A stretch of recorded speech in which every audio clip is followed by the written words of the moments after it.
Okay, everybody, this is Aaron Murakami. It's 11 o'clock Pacific time on Sunday, April 10th, and we have Eric Dollard on the call with us. Can you hear me okay, Eric? Yeah, you're going to have to try to speak louder, so we're closer to the phone. Okay, I've got the microphone real close. Might be time for a new microphone. Yeah, I think this might be going out. So we don't have any particular topic planned. There's only a handful of people on this call. I guess first of all, Eric is going to be presenting at the 2016 Energy Science and Technology Conference in Hayden, Idaho this summer. If you want details on that, that's at energyscienceconference.com. And then Eric's homepage is ericpdollard.com. And if you want to support Eric's work at EPD Labs, you can make a donation through PayPal there. And there's an address where you can send checks or money orders to support the nonprofit. Do you have any announcements first, Eric? Or no. Okay. Let's see. Well, we only have a handful of people on the call here. If you do want to ask a question, just hit 5** or 5*, and I'll see a little flag that tells me you want to ask a question. Okay, let's see. I'm going to hit this little button here, and you're going to hear that your hand is being lowered, and then go ahead and introduce yourself and ask your question. Hello?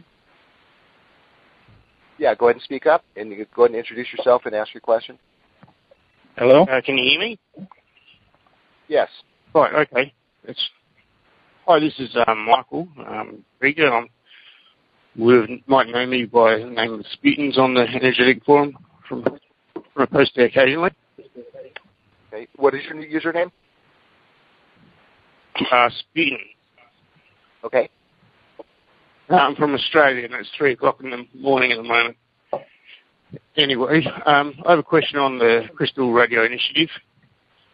Can one use your 20% height-to-width ratio coil that's, say, perhaps designed for 2 megacycles or a higher frequency, but use that for a medium wave AM band and just load it up with a little bit more terminal capacitance and a variable air capacitor across the secondary coil that'll tune in to, say, a lower frequency such as 891 megahertz, kilohertz, for example. Did you hear my question? Yeah, I'm not quite certain what your question is, but what I'd say is it's not a good idea to load the coils down. They lose their transmission properties. It's better to actually have the right number of turns. You will get some results, but the burden on the coil will just turn it into a parallel circuit, and it won't want to communicate outside of itself. Okay, that's kind of what I thought. Yeah, you don't want to burden it down too much, so it's be better to build a new coil for this. Yeah, that's what's really critical, because there's no way to directly calculate it. So you have to kind of get in the ballpark and then experiment to find out what kind of burden the insulation is going to provide, and the external impedances that it's connected to and all that are going to really drastically alter the frequency. So there's a little bit of fooling around involved to get it so that you optimize the thing, but the least terminal capacity and the less inductance you have in the neutral lead connecting to the earth, the more effective the coil is as a transmission device. Okay, correct. Okay. Well, that's another thing I'm working on is the neutral terminal lead to the earth. So I've got lots of fine conductors at the moment, like about 8 or 12 of them. So, from a span of about a few meters to the ground rods. So I know it's better with sheet copper, but that's about all I can work with at the moment. So I just finished that today, so hopefully I can try and tune something in the next few days, but I might have to build a new coil yet. Yeah, the ground system's pretty critical, so you want to try to approximate some kind of conductor sheet the best you can. So a number of wires spaced several inches apart. At lower frequencies, will approximate using a copper sheet, and then the ground rod should be as far apart as possible, and then zigzag between them a bunch of cross-tie wires, and then bond and solder all those together to kind of give yourself a sheet. It's actually best if the coils sit right in the middle of that ground configuration. Right. Okay. The less wiring you have between the coil and the ground, the better, because that inductance in the ground lead is just as detrimental as extra capacitance on the voltage terminal at the other end. Right. Okay. I understand. Also, with the frequency of, say, reading some of Tesla's notes and so forth, he says that for the optimal frequency for sort of ground transmission is sort of 25 to 50 kilohertz, and that 1 megacycle or the sort of the AM radio band would be a little bit high and maybe not as efficient as if it were lower. So I guess well, the thing is, you're not really trying to duplicate, Tesla's larger stuff, because that's pretty difficult. So Colorado Springs, that operated, I don't know, you'd have to go back to what I wrote on that or go to this notebook, Colorado Springs notebook, but I think it was about 50 kilocycles, which actually is kind of high for that endeavor, but it's hard to say because Tesla was after exciting specific harmonics in the interior of the Earth and certain modes of harmonics, and he really didn't provide much information on that, unfortunately. So we don't know what kind of mode he was trying to excite. We don't know if he was just sounding the Earth or if he was actually trying to transmit somewhere. That's the unfortunate thing about dealing with Nikola Tesla, is there's no real information to work on, so it makes it a difficult task for the beginner to figure out what's going on, because there's all these exotic considerations and calculations and what have you, but lengthy experiment will usually land you where you want to get. Right.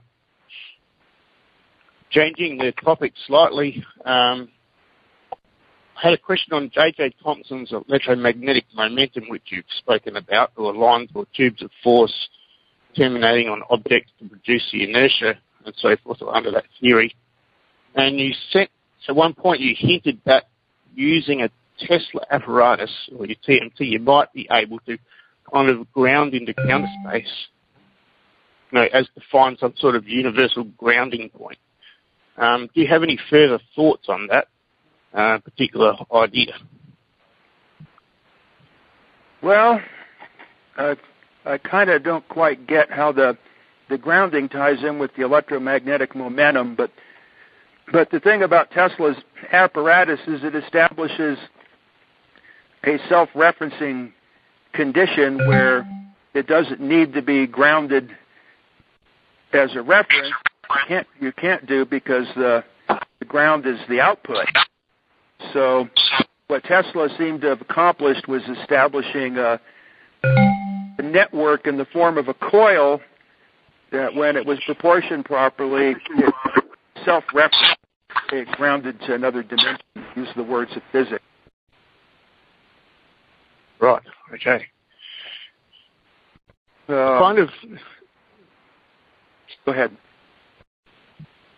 It kind of reminds me, there's a story, and it is just a story, and you probably wouldn't have heard of it, and it's probably a load of rubbish, but there was a story about a Joe cell, which is basically a water capacitor running in a car. And the occupants, suddenly didn't feel any inertia when they went around corners, and some other really strange stories.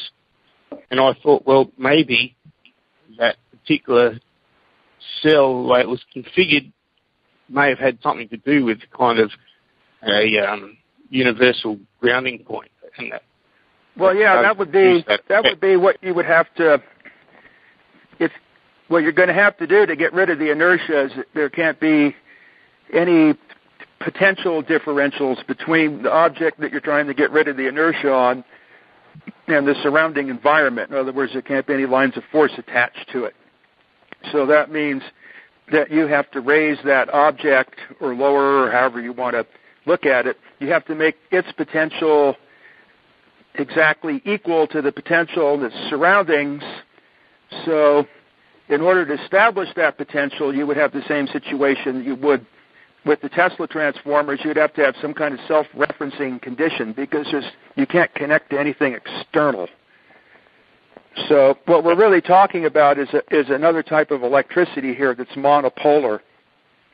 It's a single phase rather than a two-pole or two-phase.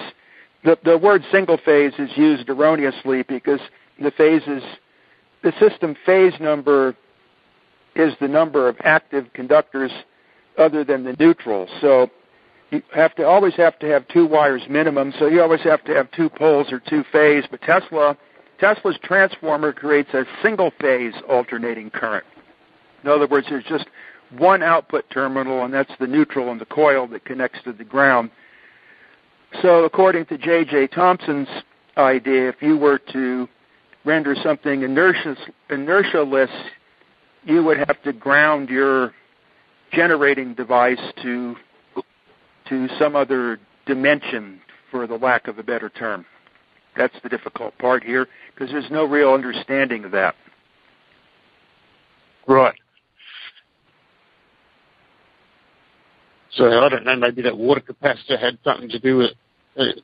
I don't know if you know about much, to do with what water is about, but do you think that maybe there's some kind of a connection with the ether through the medium of water or its component parts, such as hydrogen or oxygen? Well, it's really hard to say because, you hear these stories, but there's not really any details.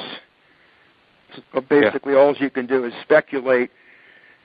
And then a lot of times you have to wonder if the stories are even true. So it's pretty difficult to try to engineer something like that.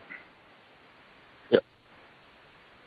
I guess another just basic question, what have you been doing lately as a general question?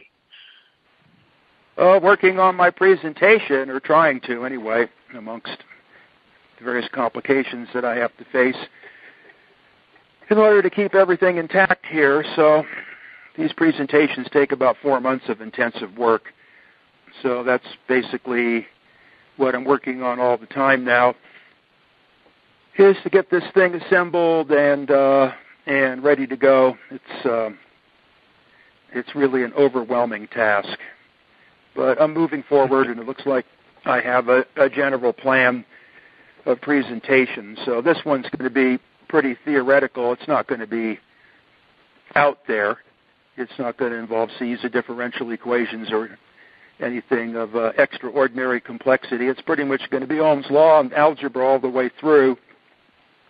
The aim is to show how to develop what's called the analog network or analog computer, where you can simulate various coordinate systems and dimensions in electrical transmission with networks of coils and capacitors on the bench, and then study these propagations in this analog form with an analog computer, and then later attempt to apply them to actual transmissions through some kind of medium or free space. Okay. Very good. Basically, what I'm trying to do is lay the groundwork, a mathematical justification for the longitudinal electric wave. That's primarily what I'm after here. Starting with the conventional type of wave, which is fairly well understood, and then, as the term I use, going through the looking glass and getting over to the other side and dealing with propagations that are very little understood, but are the basis for all of Tesla's and Alex Anderson's transmission work. Right, I understand it's kind of heart of your earthquake detection system.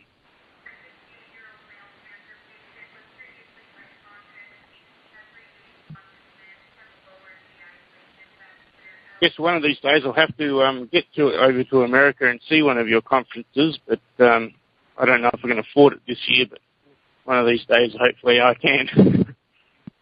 Yeah, well, at least they're recorded, and the amount of material involved and the complexity of them, it's usually the recorded version that's going to be the most useful, because you have to kind of sit down and watch things and take notes and and go back and review, and then usually I try to put out a book that corresponds along with it, but these books are rather lengthy, and the amount of work it takes to put them together and get them published and all that is really almost it's just overwhelming. It's almost impossible to pull all this off. Well, I'm sure it is. I suppose we can probably move to someone else for some other questions, but I'd just like to say that, your work has greatly affected, I suppose, my whole direction in life at some point, and so thanks for that, and just so you know, you are affecting people around the world with what you teach, and your works have really meant a lot to a lot of people out there, so thanks for that. Okay, well, thank you. That's part of what gives me the encouragement to keep doing this, is because it has a positive effect. Yeah, that's great.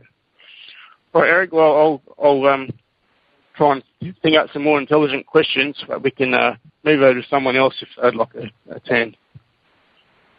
Okay. Okay, thank you. For that. Hey, if anybody has any questions, go ahead and hit 5*, and I'll see a little flag that tells me you want to ask a question, and then we don't have a whole lot of people on the call, so hopefully if you are on the call, it's a good time to ask a question. Okay, let's see, if your phone number ends in 155, go ahead and ask your question. You'll hear that your hand is being lowered. Yeah, hi. This is Abraham Barker. It's not really a question, more as a comment.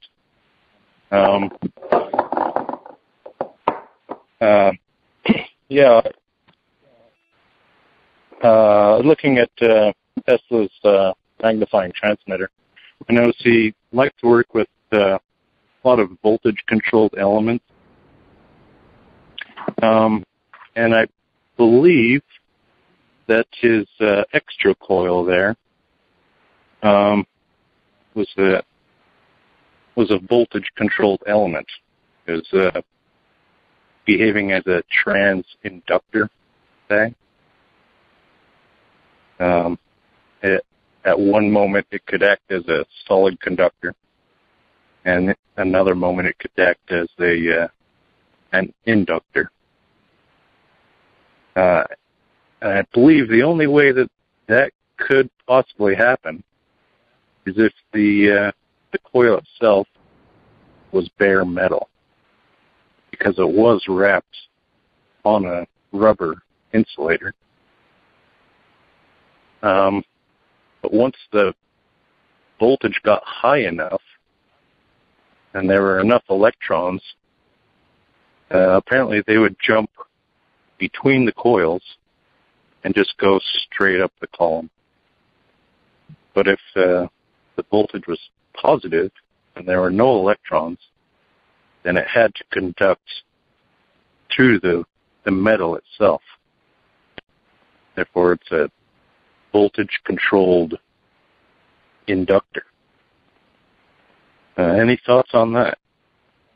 Well, the electrons don't really partake in what's going on here. It's the whole idea is to kind of shunt them out of the deal. So at a certain frequency, electricity ceases to have any metallic connection. Usually about 10 kilocycles is the transition point. So as far as the voltage control element aspect, it's not really, you can't treat the thing as a nonlinear type of circuit element. In other words, its characteristics do not change with the applied voltage. What makes it appear as a capacitor in one one particular aspect and an inductor and another, and for propagation to go around the coil or lengthwise of the coil is the complex traveling and standing wave distribution on the coil that causes the lines of force to constantly change position and move from one coordinate system to the other.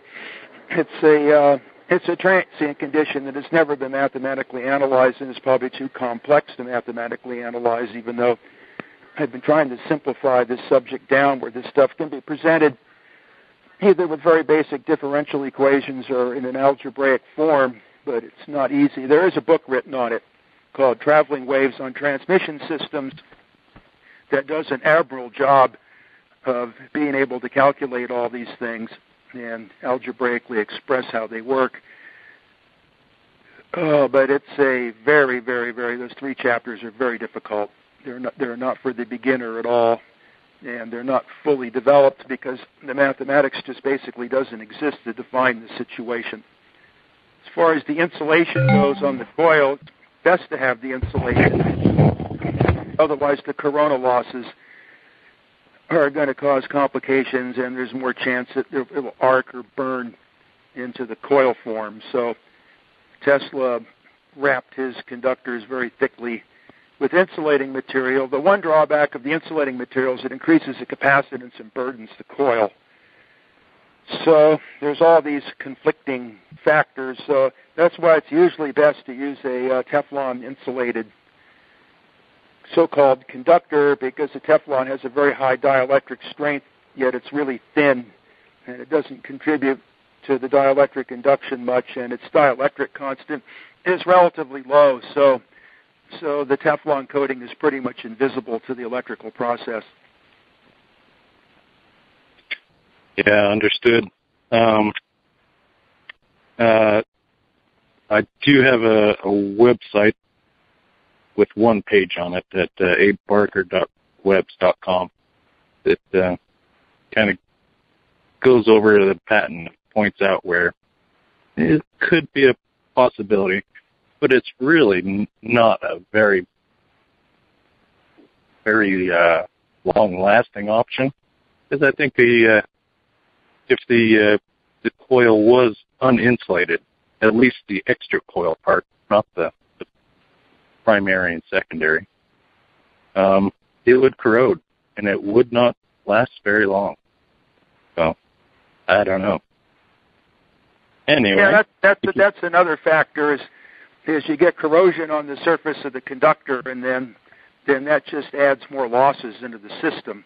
That's why I always prefer to use silver-plated Teflon insulated wires or coaxial cables with the shield, because the silver is a type of metal. Highly conductive. If it gets crap on the surface, it doesn't seem to interfere with the flow of electricity. And then the Teflon around the silver keeps the atmosphere from. Silver is very susceptible to sulfur in the air. So any place you have a lot of diesel fumes or power plants that burn heavy fuels, the silver always wants to turn black. In fact, actually, you can use a piece of silver and brighten it up and hang it and see how long it takes to turn brown or black, and that will serve as an indicator as to what intensity of pollution you're living in. It's a very good measuring tool for that. Yeah, I see. Okay, thank you for your time. That's part of what makes silver work so well for photography, but, everything is digital now, so there is nothing based on real materials or real functions or reality at all anymore. But that used to be... Silver is a very, very interesting material. Yes, it's very highly conductive, and it falls in the same, period on the periodic table as copper? I think so, yeah. I mean, it's been a while since I looked at the periodic table, but yes, it's not only is it a better conductor, but it retains its conductivity even when it's marred by corrosion. That's one of the reasons why it's used in electrical contacts, is even if it gets its buildup of corrosion, that corrosion does not seem to interfere with the contact process, so that's what makes it desirable. Otherwise, if you want to use bare material, it has to be gold-plated. Gold has that particularly magical element that it's in direct dielectric contact with the space. There's no intermediate like layer or film or anything that interferes with the process. That's one of the reasons why gold is used in sliding contacts that don't go through cycles like relay contacts do, but just circuit board contacts, because the gold, the surface of the gold always is in direct electrical contact with the environment around it. So when you put two pieces of gold together, there's nothing in between to interfere with the contact. Gold is kind of a magical substance, and that's probably why humans have had quite an infatuation with it over the thousands of years. Yes, it doesn't corrode. It also is just underneath silver on the periodic table, and it happens to the electron configuration does a weird jump right at that with the gold and silver. It fills up another subshell, for the finishes filling out the previous one. But yeah, it's an interesting group there for sure. Well, they definitely have their uses. They're part of essential part of the whole deal. Absolutely. Well, thank you so much. I appreciate that. If anybody has a question, just hit 5-star. Hello, it's me again. I have another question on. You might be familiar with Leland Anderson's rare notes. In that, if you're not, then perhaps you could look at it at another time. But in that particular notes, there's two figures which show the Tesla's tower. In Figure 5, it shows an oscillating electrically charged, and in Figure 6, it shows oscillating electrostatically charged. And basically, the schematic of it, the difference is where Figure 5 shows like a split primary and two secondaries which feed together a single extra coil, whilst Figure 6 is just your standard primary, secondary, and extra coil. And I just wanted to know what the difference is between that, so those arrangements, and what why have those two different types. I suppose what was this notebook, or I couldn't quite understand. What are these figures in? Okay, it's called Leland Anderson's Rare Notes, and it's just a PDF that's kind of found on the internet.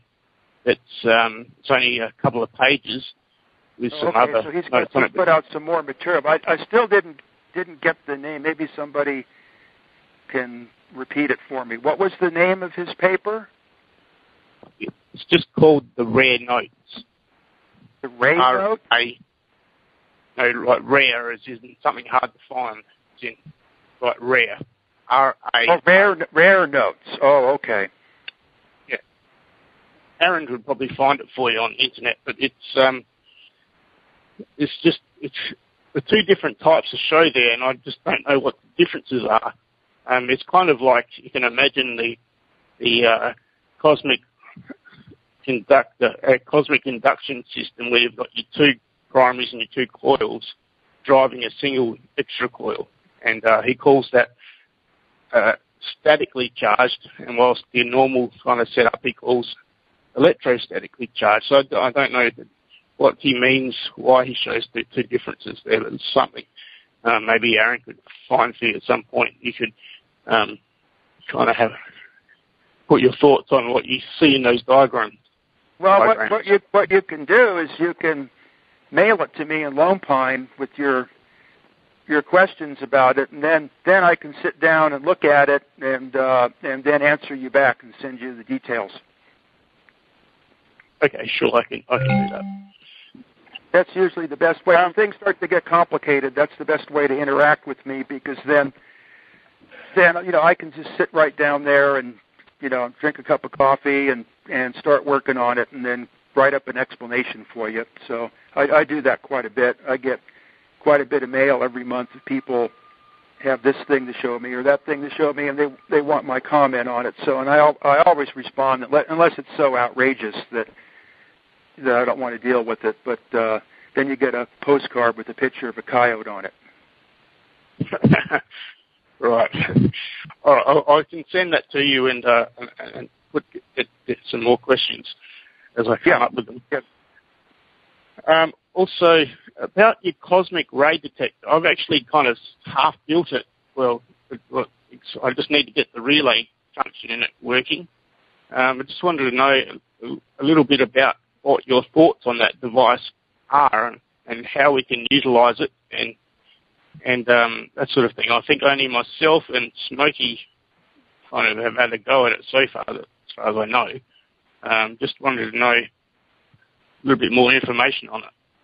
Yeah, that was when I had a way to be around the computer all the time, and there was a lot of people on the Energetic Forum interested in this. I put out about 4 or 5 different experimental efforts to try to get into these areas that very little is known about, and the Tesla cosmic ray is one of those mysterious things. So I came up with a basic circuit configuration that once you got the thing to work on a regular Geiger tube, then you were ready to replace the Geiger tube with other types of tubes or metal plates or whatever to see if this thing would respond to these cosmic rays that Tesla talked about. So I came up with 4 or 5 different experiments. I don't know what they would lead to.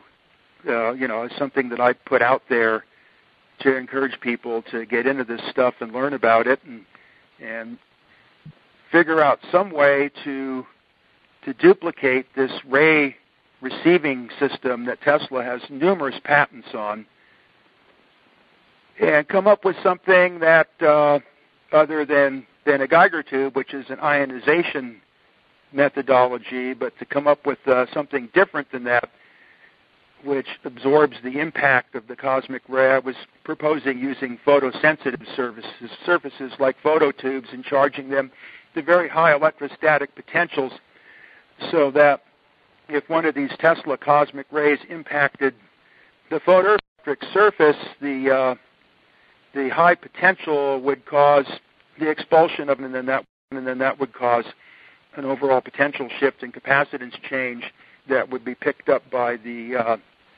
gaseous discharge detector tube, the OA4G, and then turn that into a relay closure or a click or something like that. The other thing is I had envisioned this with the Geiger tube attached, and I think 2 people managed to pull this thing off. The difficulty is getting the relay to open the circuit so the tube's ready for the next round. That seems to take a little bit of adjustment, but I envisioned it as a popular device that could be sold, where there would be this thing that you could sit somewhere, and every time there was a burst of radiation, it would ring a bell. It seems like people that lived in Japan or people that live on the West Coast, and the jet stream flow from Japan would like having something like that around. So when this bell starts making a big commotion, you know that something's not right. I really think it's a product. I'd like to see somebody develop it. There might be some more modern device to replace the gas tube. The OA4G relay tube is, I think, what they call it. But at any rate, there seems to be quite a few of them around, and they don't wear out. So I would really like to see somebody turn this into a product that's made available to the public. That was what I envisioned with this. I see, right. Well, I have got the OA4Gs and the P39 or photo detected tube. So I'll dust it off and see if I can get it working again and see what we can do with that. Yeah, if you get these things working, make sure that you publish all the information. Other people can duplicate your work. Sure, I can put it on, but it's one of those things I was playing around with it and I kind of nearly gave electrocuted myself, so I put it aside for a while until I've got some more confidence to play with it again. But we'll get into it, I'm sure. Yeah, there's a guy named David Dawson who is on the Energetic Form channel that I initiated, and it appears that he's the one person that really got this thing working really good. So okay. that information should be available. I think he lives in Australia, or he doesn't seem to want to write or ask any questions that way. I don't know what the deal is, but at any rate, I know I don't have a computer, so I very rarely ever get to see any of this stuff anymore. And the activity dropped off to a point where it wasn't really worth my while to go somewhere and seek a computer out or somebody's help to get on to ask questions or propose anything, because the interest in this stuff is just completely dried up. So it was kind of a thing for a while, and then everybody ran off into their own hole and hoarded. Yep. And so it's kind of like there's probably no more than 5 people, asking questions on this now. It looks like this is pretty much, I expect within a year that this will become a dead horse. We'll see. Let's see if we can resurrect it, pump some more life into it, perhaps. Okay. Yeah, I don't also know. I put everything I had into it, and and got forward with a lot of things, the physical projects here and accumulation of equipment, and then once I reached that plateau, things are ready to take off. Everybody just walked away. Right. I think you mentioned that before. You call it your hydrazone concept or something like that. Oh, hydrozoan? Yeah, I think that's how you say it. Yeah, like the jellyfish. Yeah. Yeah, I forgot what my specific application of that was to describe. Well, I think it's kind of the forces that work against you. So in a jellyfish, There's no central nervous system. There's no circulatory system. There's nothing that really connects the cells. So the organism can only be 2 cells thick at any spot because they respirate independently from the seawater. So the question is, if these cells are all isolated entities, how do they organize themselves into a specific organism? So that's kind of what's referred to as the morphogenic force. So there's some kind of arch form in the ether or something that causes these to organize themselves into what appears to be a unified entity, even though biologically none of the cells have any unification. So it's one of the many mysteries of science. All right, sure. A friend of mine is working on a project that has uses sound or music, sort of based on some of the concepts you've thought of on the Pythagorean temperament and things like that. This guy is making a multiple sound system or multiple speaker sound system with individual amplifiers for individual frequencies in order to to listen to them. And he's trying to develop these so the frequencies are also in the golden ratio sort of arrangements as well. So have you come up with any musical applications for any of your work? Well, that's actually a big part of what I'm working on.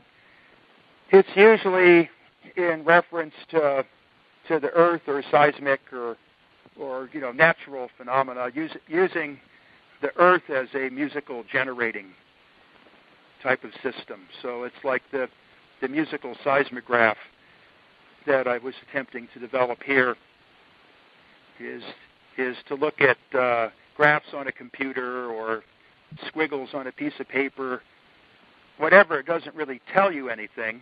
It's too abstract. So what needed to be done is we have this very long mine. You can't really say deep, but it's long. It goes about 1,000 feet into the Earth here.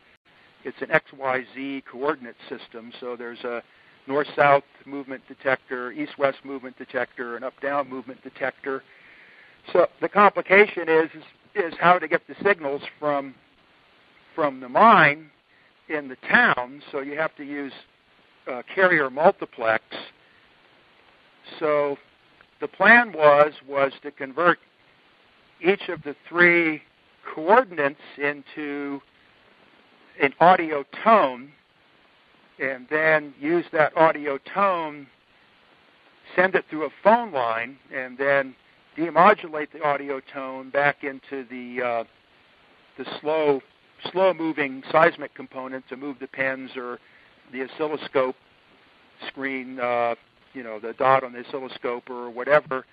But the thing is, there's no way to really portray all three axes without some kind of, there's this thing that I call the music television that I was developing that might do it.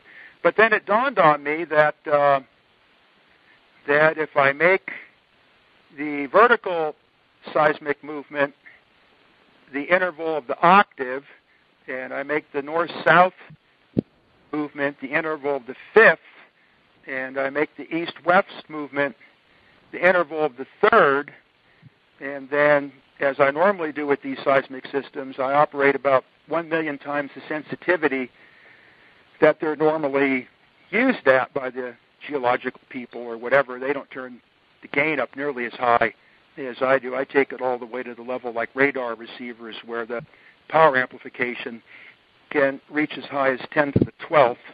That's 1 with 12 zeros after it. So what this would do is when it was modulated into the audio to send down the phone line, is it would act like wind chimes. And it would always be making this musically interactive sound that would directly correlate to the complex waveform of the Earth moving. And because the sensitivity is so high, it would be like my system in Landers, where anything happening at all on the Earth makes a mark on the chart recorder or makes a movement on the oscilloscope. So you're viewing the Earth as a single dynamic entity. So if that was converted into this musical coordinate system so that the human mind could perceive the three coordinates without having to turn it into some kind of so-called three-dimensional image, that could really be a very interesting research tool and also be a type of music generator. So the idea was to do this, and then one part would be demodulated to run the actual mechanical seismograph in town, but the carriers would still be available on a speaker to listen to, or possibly three speakers to listen to, and then the plan was to put it on anybody could access it. Right. Well, it'd certainly be interesting to hear the tones of the Earth, as you might call it. Yeah, well, the tones would be a representation. So, because the sounds that come out of the Earth are fairly low frequency. That was also a consideration. I never quite got to this point, but I was getting close because the fidelity of the systems that I designed is so high that you could get space speakers and you could connect them through the proper amplification to the pre-modulated, in other words, directly out of the seismic pickups before it gets turned into a carrier.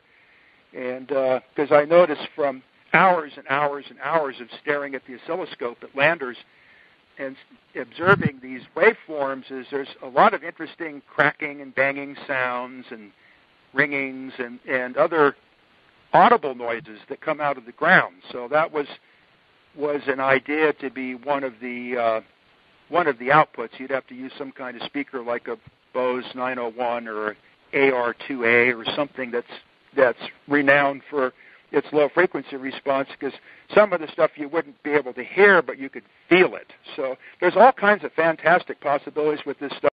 You'd think that people would be interested in that, sort of to help, send some money or the people time. that are interested, are people like you and me, and the other people, that are on the phone line, and the people on the energetic forum and all that. But we all live a hand-to-mouth existence. We can't really push any of this stuff forward. So I because I'm a feral human, I'm free, and I don't have overhead or anything to really hamper a lot of my work. So I have the means to move forward in this stuff, but it's only so much physical output that I can do. So right now, a lot of the outside plant stuff I can do myself, but I need somebody to help me get the ladder up on the pole, and I need somebody or something to haul the ladder. The thing is longer than my car. Otherwise, all the pole work I can do myself, and I need the exercise, and I need to be outside. The problem with the seismograph mine and what have you is it's going to be about $50,000 to build the terminal facility. So that's a big jam up right now. There's no building to put the equipment in. And then my storage facility and office and what have you is I have to pay rent on all that, and that basically burns up whatever funds I have. And then because we have all this outside plant, we're considered a public utility, so we have to pay the same kind of insurance that the phone company and the power company does because of the liabilities, what have you, and the government regulations that we are required to course, or how would you say, comply with. That's a lot of money right there in itself. That's about $24,000 a year. Wow. I put it myself just out of my own pocket with my Social Security and savings from it and what have you. I've already put about $25,000 into the outside plant effort. I've been trying to get our financial statement out on the air, so I hope I will be able to do that by this summer. It seems to be a lot of impedance involved in that right now that I'm trying to break through, but we're required to do this anyway. So everybody can see, because a lot of people put money into this, and I put a lot of my own money into this, that to show exactly, where the money goes and how all that works out. Hi, Eric. Right now, this is Abe. Right now, I'm sitting in a field in eastern Utah.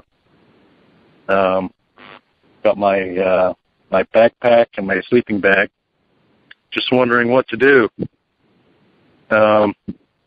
You accept donations of work? Yeah, it's providing that you can deal with the circumstances and what have you. So there's the complications. And then what skills do you have? Yeah, right now my truck is broken down. Well, it's not broken down. It needs new rings. I just haven't bothered to take the engine apart yet. I already rebuilt the transmission, but now the engine needs work. So, yeah. Figure. When you get a vehicle, you really got to just go through. You got to go through all that stuff. Unfortunately, otherwise, you're just in you get ahead, and then all of a sudden you try to go somewhere, and then something else takes a squat. So that's kind of what what stopped a lot of our progress towards the end of last year is you buy a used vehicle and then you go out into these rough environment situations and whatever, and then that causes all this wear and tear, and then all of a sudden it's time for another $1,500 in vehicle maintenance. So you definitely don't want some of these locations where these projects are going on. You really don't want a vehicle to break down. Yeah, definitely. But anyway, I can donate time if that would be useful for anything. Well, it's coming up in late September, and if you got some way to haul the ladder, the line that I have here in this particular geography is not exceedingly hard to get to, and it's within walking distance of a significantly sized town. So that would probably be between you and me, and if you had some kind of roof rack thing or whatever that we can get this 20-foot ladder out there, we could probably do this whole thing ourselves. Okay. Yeah, right now I've got a solar panel on top of my truck, but I can take that off. Yeah, I'll have to see if I can get that engine rebuilt or replaced, maybe. Yeah, if it's time to change the rings, it's also time to change the connecting rod bearings. True. Yeah. Yeah, they both have the same maintenance interval.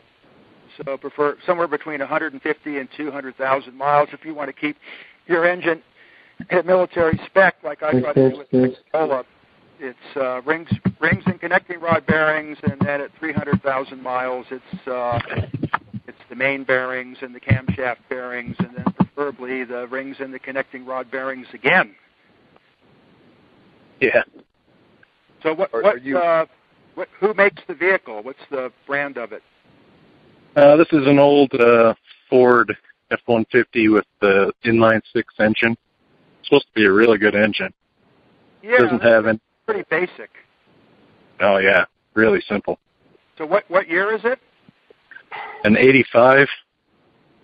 Well, considering the crap that they make today and all the complexities or whatever, it would be money well spent to really go through that thing and make it nice. Yeah, I think it might be worth it, just because it's so simple to work on and. Well, that's an important consideration when you get out in the middle of nowhere, and the last thing you need is one of these, fuel injection systems to take a squat on you while you're clinging to the side of some mountain somewhere 50 miles away from civilization. Yeah, that's true. So it's important to have basic stuff where there's always some way to get going again. Yeah, definitely. I know the guy that does the towing out of Death Valley, and he makes quite a bit of money out of it. I can imagine.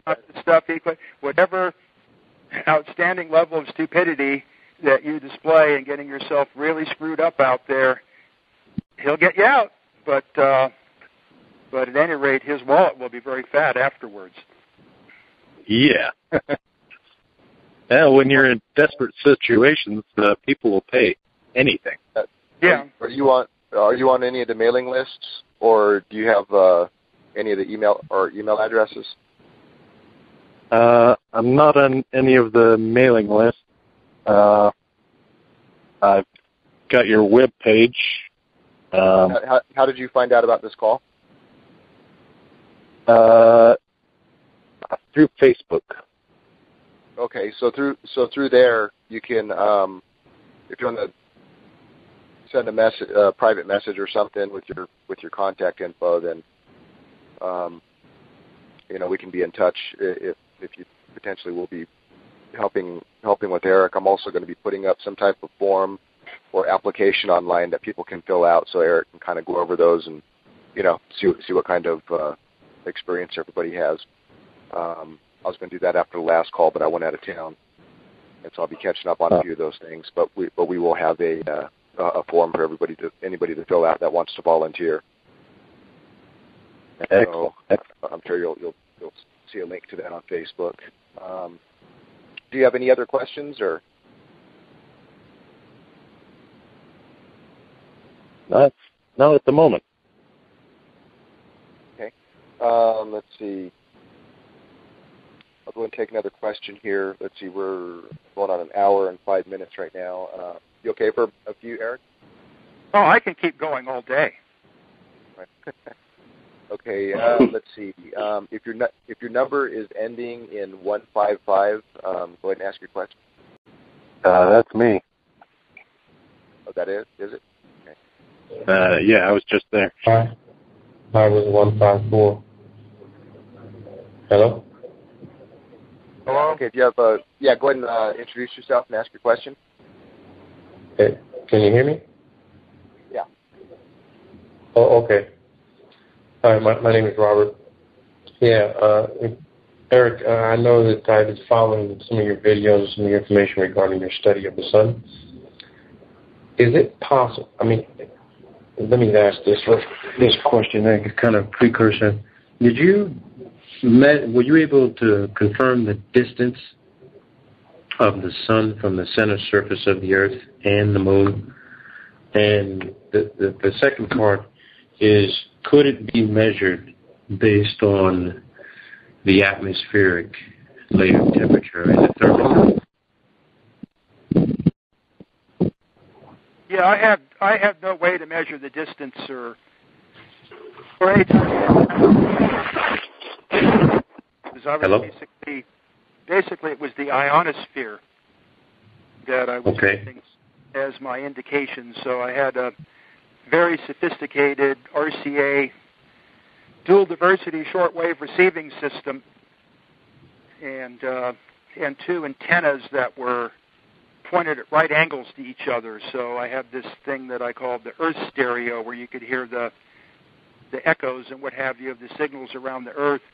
And then that allowed me to study the atmosphere and how the sun was impacting it in the magnetic field. And then at that time, I was receiving a considerable quantity of material from what's called the Space Environmental Center. This is Center. Of course, none of this information is available anymore. But I had detailed records of the velocity of the solar wind, the direction, intensity of the interplanetary magnetic field, visual imagery of the sun in several different wavelengths and dimensionalities. I received, every month I got about a 150-page book with all this information, and then there was a newsletter that came out every 5 days with a hand-drawn diagram of the sun showing the movement of the sunspots and what have you. So this was a 4-year study I did at Sonoma State University during an interval in which all the planets lined up. That was October 13th to 15th of 1980. And the equipment provided to me by RCA, and the facilities made available to me at Sonoma State College. The objective was to verify the original experiments of the Radio Corporation of America that planetary configurations have a direct impact on HF radio propagation and the ionosphere and a number of other environmental factors. In fact, there was a popular book written on this subject called The Jupiter Effect. I got that book. I remember you mentioned it. Yeah. Well, the thing, what I wanted to refer to is this. I found 2 separate measurements that were taken. One was by NASA, the other one was by the Chinese Academy of Space Technology. They judged the distance from low Earth orbit to about 2,000 kilometers. And then I collected several pieces of information to kind of get a median number of what the temperatures were in the thermosphere, which is when you get to the middle, you're at pretty much the high end, and the temperatures consisted in excess of like 1,500 degrees Celsius. But the data that's out there on the surface temperature of the sun is in excess of 5,800 degrees Kelvin. So I, fiddled around with some mathematics to take the vertical distance from the center surface of the Earth, 90 degrees, based on low Earth orbit, factored in what the average distance would be of where the sun possibly could be. Because NASA's saying that the moon, the surface temperatures are minus 253 to 256 degrees Fahrenheit to plus 256 degrees Fahrenheit. Now that's a pretty consistent temperature. Well, those temperatures are consistent around 200 to 300 kilometers above the surface of the Earth. When you take the sun at 5,800 degrees Kelvin, that's in excess of maybe 650, 700, maybe 800 kilometers, which to me, if that's the consistent surface temperature of the sun, then it can't be what they say it is at 93 million miles.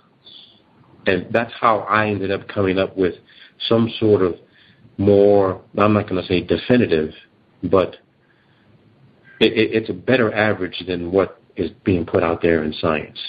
Because they're talking about launching probes to go to the sun. But when you're looking at videos and you're looking at data on the Fédération Aéronautique Internationale for highest altitudes and distances, and I look at video and I compared videos of every space shuttle launch, every time I look at the telemetry data, I see the space shuttle disconnect from the main fuel tank at 350,000 feet above the surface of the Earth. Now, I want to know how it is, based on what we know about acceleration and velocity and speed, how it is something can travel at 16,000 miles an hour, disconnect from this large fuel tank, cut its engines off at 350,000 feet, and then have to travel another 130 to 140 miles to something they claim that's 250 miles away, in geosync orbit, traveling at 17,000 miles an hour, the size of a football field, 100 yards long, 50 yards wide. That just doesn't make any sense to me, because there's atmosphere up there. And if the ISS is losing 1.2 miles every orbit, and so would the space shuttle once it got at its velocity, and it has to gain another 1,000 miles to catch up. It's just, to me, the way things are looking with regard to the moon, the surface temperature of the moon, it has to be, for me, when I did the math, I got a mean distance of somewhere between 62.5 to 68 miles.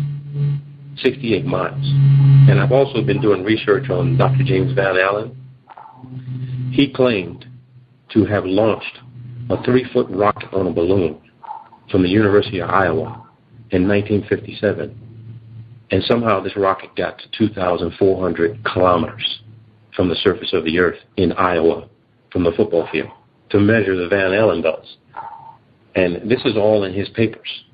So at that time, in 1950s, the U.S. Naval Research Laboratory, they drafted a report doing upper atmospheric testing rockets, and nothing got beyond 73 miles. So how could he go to 2,400 kilometers with a 3-foot rocket? See, a lot of this, I've been doing a lot of your research, comparing it to a lot of things Tesla's doing. I mean, everything that you're saying is fantastic. But the problem I'm having is that the information that's put out there in the mainstream academia, it's not consistent. You got the Chinese saying that low Earth orbit is 2,000 kilometers, but you got NASA saying that low Earth orbit is at somewhere around 800 kilometers, 100 kilometers. They can't even agree with each other. Yeah, it's kind of like we're not really being provided with accurate information, and or their measurement concepts, or what they don't really know what they're trying to measure. A lot of this stuff, like the sun, we have no idea what dimensionalities or coordinate systems exist inside the sun, and we'll never know.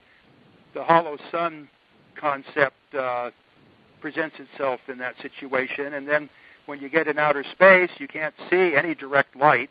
It's only reflected light. So then what is light? The velocity of light seems to be questionable. All my Steinmetz books say the velocity of light is 188,000 miles per second, but we're told that it's 100. It's less than 184 or whatever. I can't remember now because I always use metric. But would you agree that the sun is still within our atmosphere? What's that now?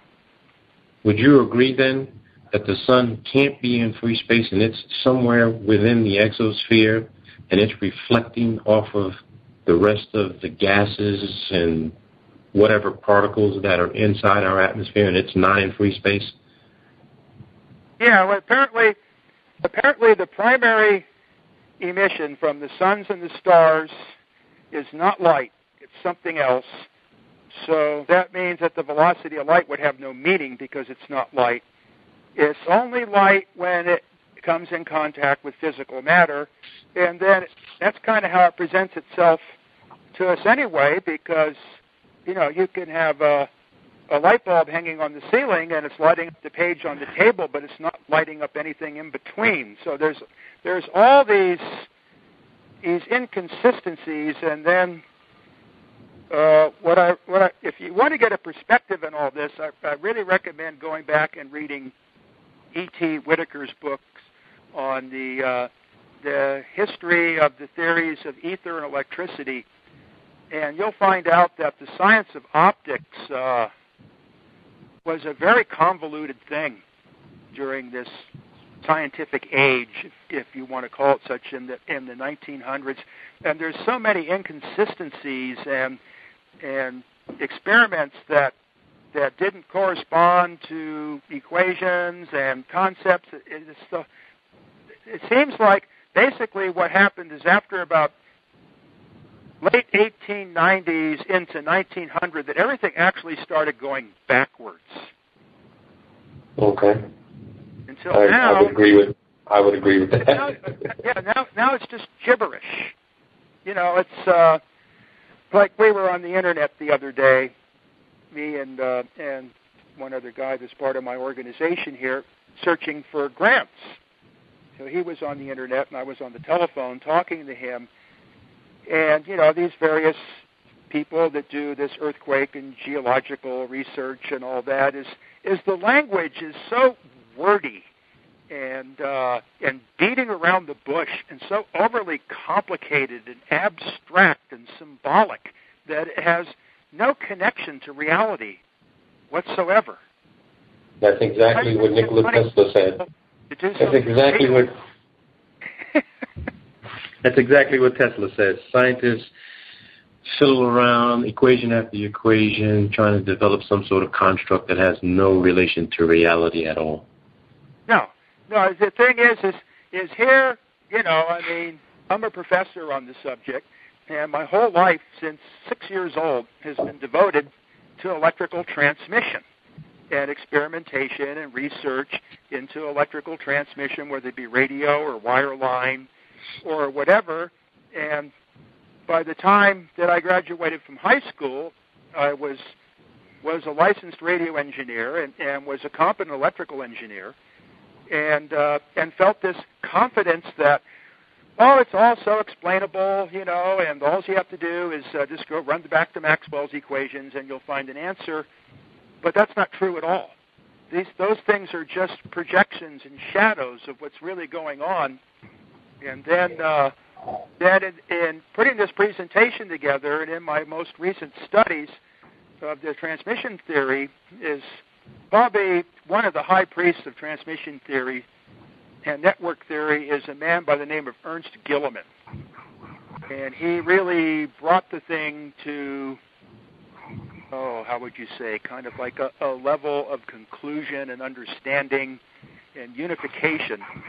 And in his introductory chapter called The Engineering Solution to the Long Line Problem, he points out that there are all these modes of electrical propagation in the boundary between the conductor and the dielectric that have just simply been left out. And then further that the differential equations that we all parrot and that all transmission engineering is based on, the second-order differential equations, are only two terms of an infinite series. So Tesla worked strictly by experiment at a time in which everybody was experimenting, and it was all very interactive. You can't say that Tesla discovered this or Thomson discovered that or whatever. These people all worked very close together and influenced each other. And in the course of these experiments, the one thing that set Tesla ahead of everybody is Tesla was an electrical engineer and the rest of them were academians. And because Tesla was an electrical engineer, he could perfect the apparatus far, far beyond what any of these university professors could do, because they were still fooling around with stuff that Faraday cooked up. And so they couldn't make the discoveries that Tesla made. So Tesla was using this type of electricity called impulse current, which is basically the mirror image of direct current. It's quick, abrupt transients. It's not oscillatory. There's no sine waves. It's just it's there and then it vanishes.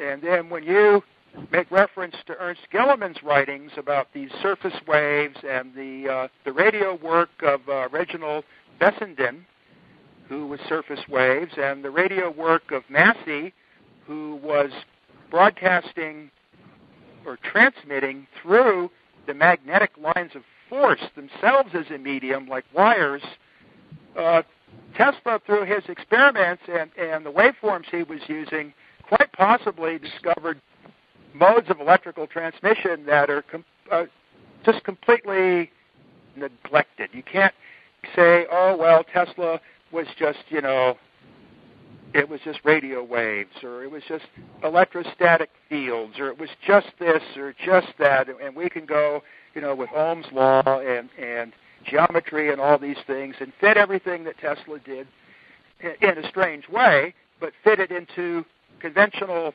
understanding, but that might not be the case. If you see what I'm getting at. Yeah. Eric, I wanted to, because you deal with a lot of signal propagation, and I wanted to touch base with you on this because I had a conversation with the head of cardiology at Johns Hopkins. This was quite some time ago. I'm working on a project. I had been working in the Navy for quite some time, and I was an anesthesia tech working with the anesthesia cardiologist.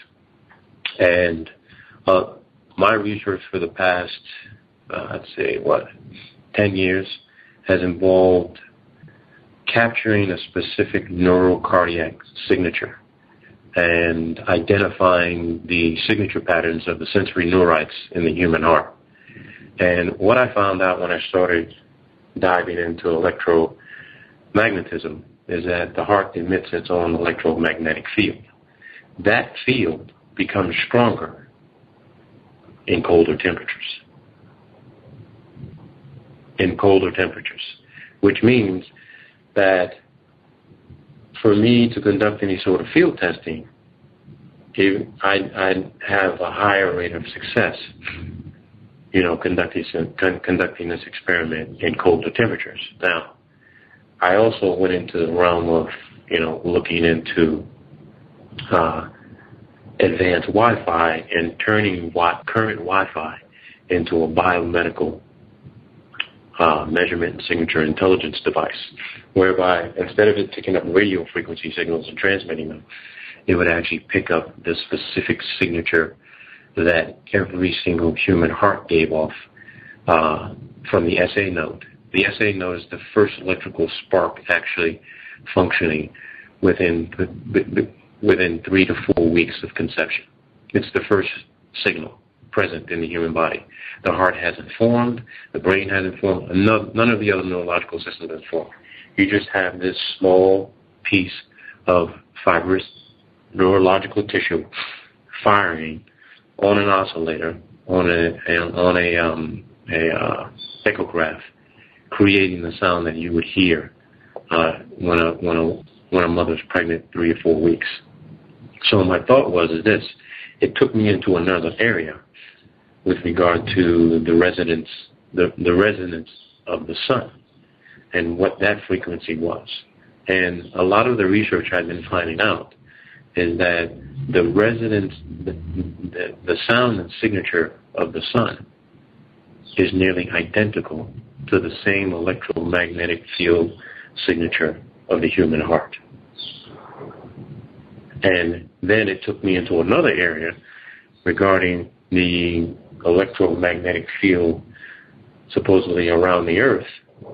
And being in the Navy, I discovered something interesting looking at the National Oceanic website in USGS, is that the further you sail outward, away, out from large land masses, the colder it gets. The colder the air temperature and the water temperatures get. So could it be possible that the further you get out from land masses, in every which direction from the center surface of the Earth, out in the waters, we know that electromagnetic strengths and fields increase in colder temperatures and decrease during warmer temperatures. So what could be providing this sort of cryogenic environment out away from the land masses where the temperature gets colder? And does the landmass and the gravitational anomalies on land have anything to do with stabilizing the inward temperatures and creating sort of a thermal equilibrium environment layer between the surface centers, and you have a median layer between the outer layer, which is much colder, but no one really knows how cold it could actually get, because no one's ever ventured out that far. Does that make any sense? Because sometimes I get out in these things where everything starts to branch out in all these different directions, but I know for a fact when I've seen, and I've been in the observatory deck doing open heart surgeries, they put the heart in a cryogenic environment. They pour saline inside the chest that's been frozen, that's been dropped down to a particular temperature to literally slow down all of the activity in the human heart.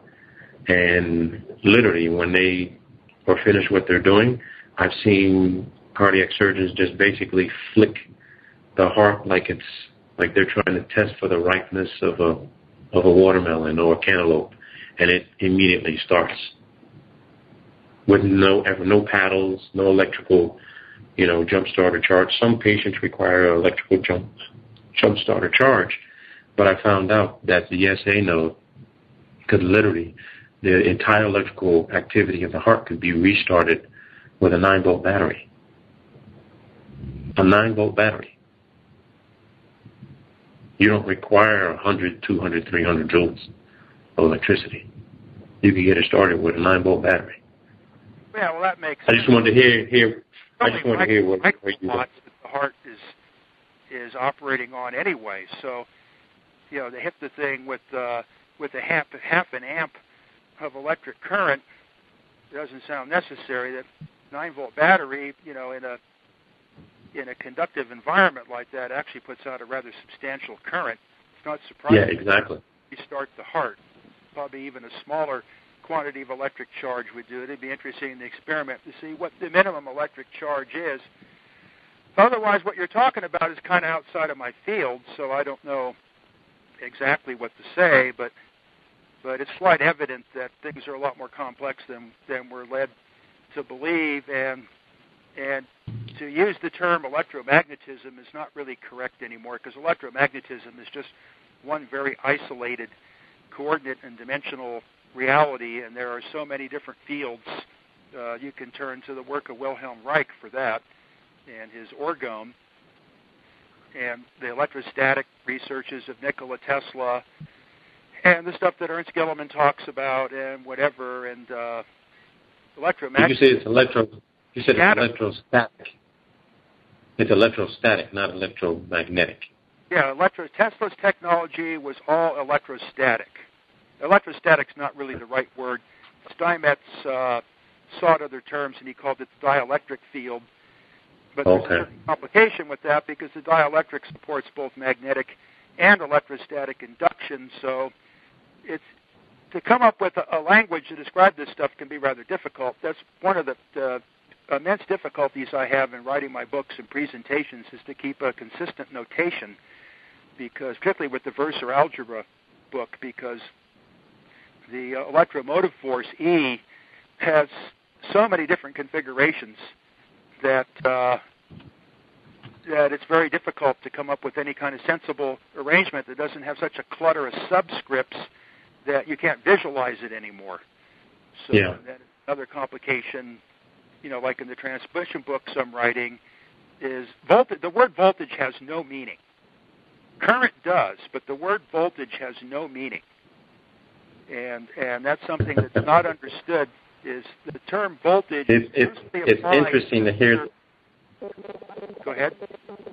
It's interesting to hear that from an electrical engineer. I said that to a professor who was teaching a physics course I was taking, and it pissed him off for me to Physics is a denial of electricity. So physics fancies itself as having the absolute knowledge of the eternal and infinite universe, and all it is a big masturbation process. There is no science of electricity anymore. It died. All that died when Einstein came into being. Is electricity was basically pronounced dead. And if you try to get funding in any of these areas, like I'm working on with, geological, or in your case, life sciences, or any of that type of stuff, and you try to equate what's going on to an electrical situation, you're the bad guy. You're not supposed to. There is no electricity. Everything is thermodynamic and mechanical.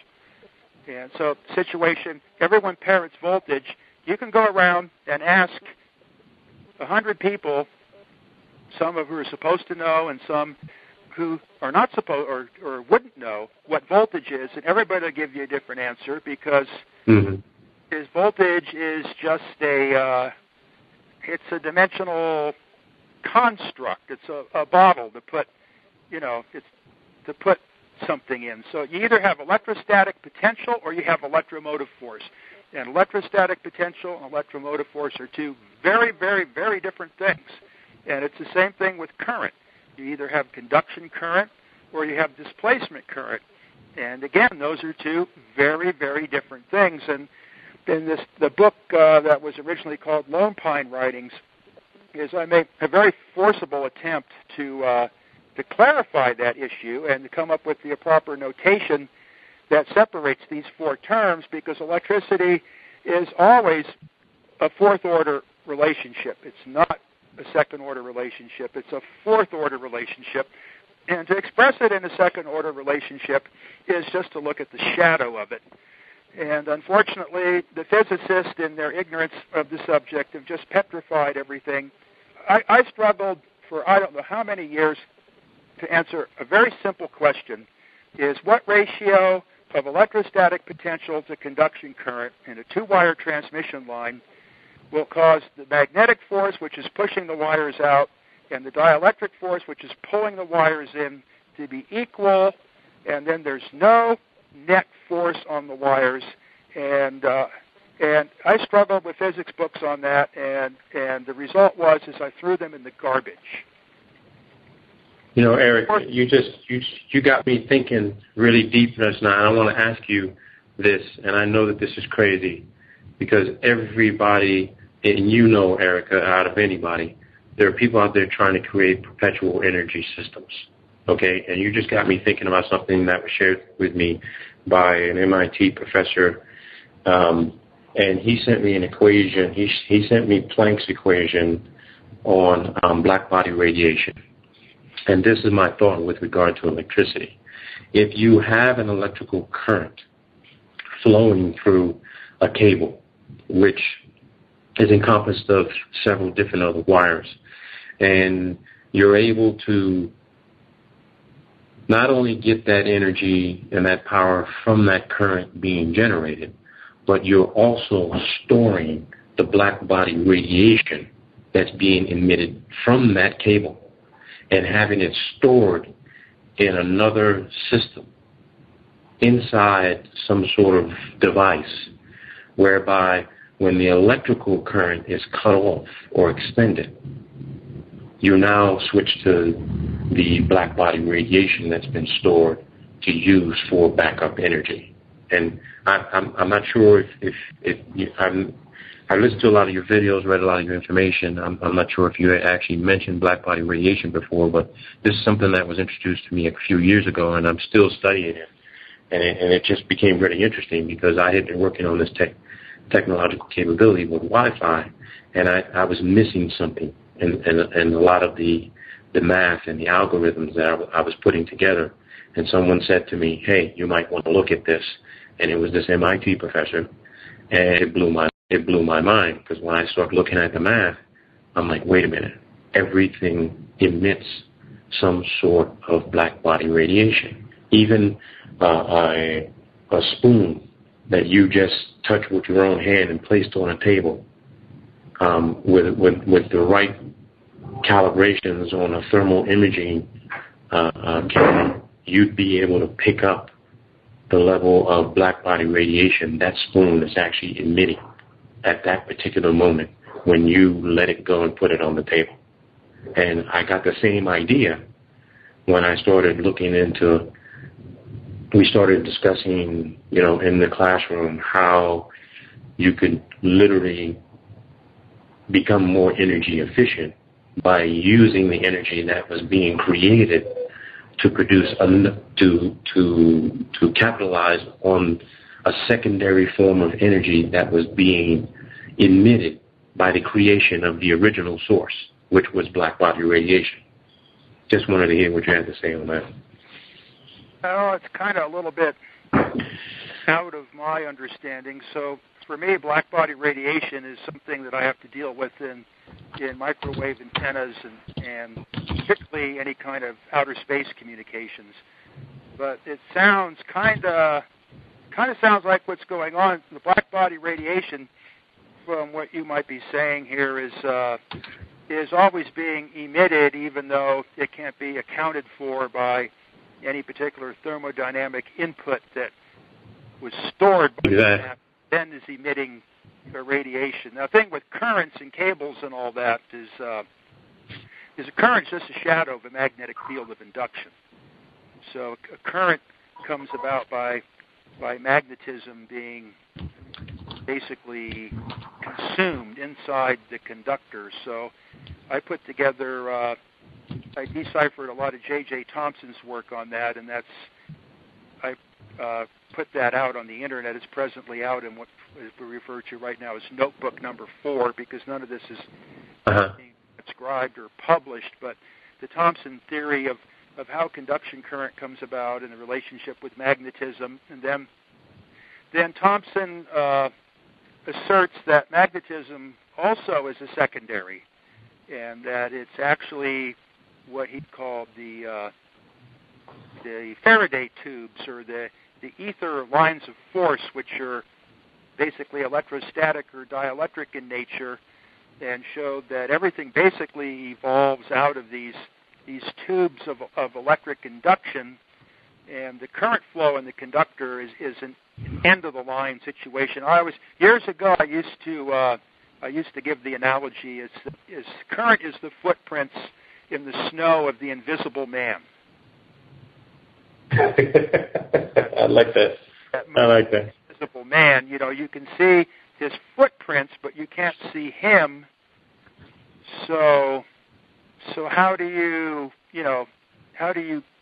see, or we have to use mathematics and special test devices and what have you. Simple compass actually works quite well for a lot of stuff. Yeah. To measure these things, but all of this is so much more involved than and this modernistic interpretation, that's what inspired Thomson and Tesla and Heaviside and all these people is, Tesla, came right out and said that electricity is Aladdin's lamp. And that was the premise in my last presentation, is the ether can't be pinpointed to some specific material or configuration. Exactly. The ether is what you ask the ether to be. Exactly. It was what Einstein and Planck said about quantum consciousness. When they all agreed this is what the outcome would be, it would be. But if there was one person who doubted it, it would not be the outcome they were expecting. It is what it is. That's that coin the phrase. Last question there. Do you believe that there's like a dipole or north and south pole, or is there one single pole, a magnetic monopole that just shifts or rotates? With reference to, you mean the Earth's magnetic field? The Earth's magnetic field. Do you think that there's two separate poles or just one single magnetic monopole that just shifts every now and then? Well, I pretty much have it visualized as a pair of poles, because magnetism is a closed-loop phenomenon, so a magnetic monopole is kind of a difficulty, even though the Tesla transformer kind of simulates such a condition, because you can have a current at one end with no return line, and you can have a potential at the other end without any reference to ground. So that makes one end a magnetic monopole and one end a dielectric monopole. So I suppose if you were to extend that to the Earth, you could have a pair of those. So then you would have to have four poles. So the Earth has a very predominant electrostatic field. In fact, there's probably more energy stored in the electrostatic field of the Earth than there is the magnetic field of the Earth, except right around the poles, which is, okay. If you have any receiving equipment, like these long line antennas I built where you can hear every lightning strike on the planet. I mean, this stuff's in a constant roar. That's a lot of dynamics, that's a lot of, wow. A lot of 50 microsecond, 50,000 amp, 1 million volt discharges, and they're at a constant rate. And then there's these auroral electrojets. So around the poles, there's a current flow of about 25,000 amps in the upper atmosphere in a big ring around the poles, which basically is a giant inductance coil. So in all probability, that's where the Earth magnetic field originates from. This concept of some bar magnet inside of the Earth is pure garbage. I mean, first. So do you think that there's what's called the Curie effect, and if you take a piece of iron and you bring it to an incandescent temperature, iron has no more magnetic permeability other than that of the ether itself. So if this theory of the inside of the Earth has all this molten stuff and the temperature is all high and all that, which I don't believe anyway, but you can't have a bar magnet inside the Earth because it's too hot. None of it makes any sense. The Earth's magnetic field is generated by the electric induction from the sun, just like the light on the Earth and the heat on the Earth is generated by the electric induction of the sun. And what that electric induction from the sun is becomes completely indeterminate when you get into a mass-free environment like outer space. And then if there's no light and no electromagnetism directly, then this whole notion that it takes, 10,000 years for the light to reach us from some distant part of the universe doesn't make any sense. So it's only when it gets converted to electromagnetism does that velocity present itself, and then the velocity of light is just an abstract anyway. All it is the square root of proportionality between the total amount of magnetic induction and the total amount of dielectric induction in any given point of space, and it's not a velocity at all. It's just static. It's just a dimensional relationship.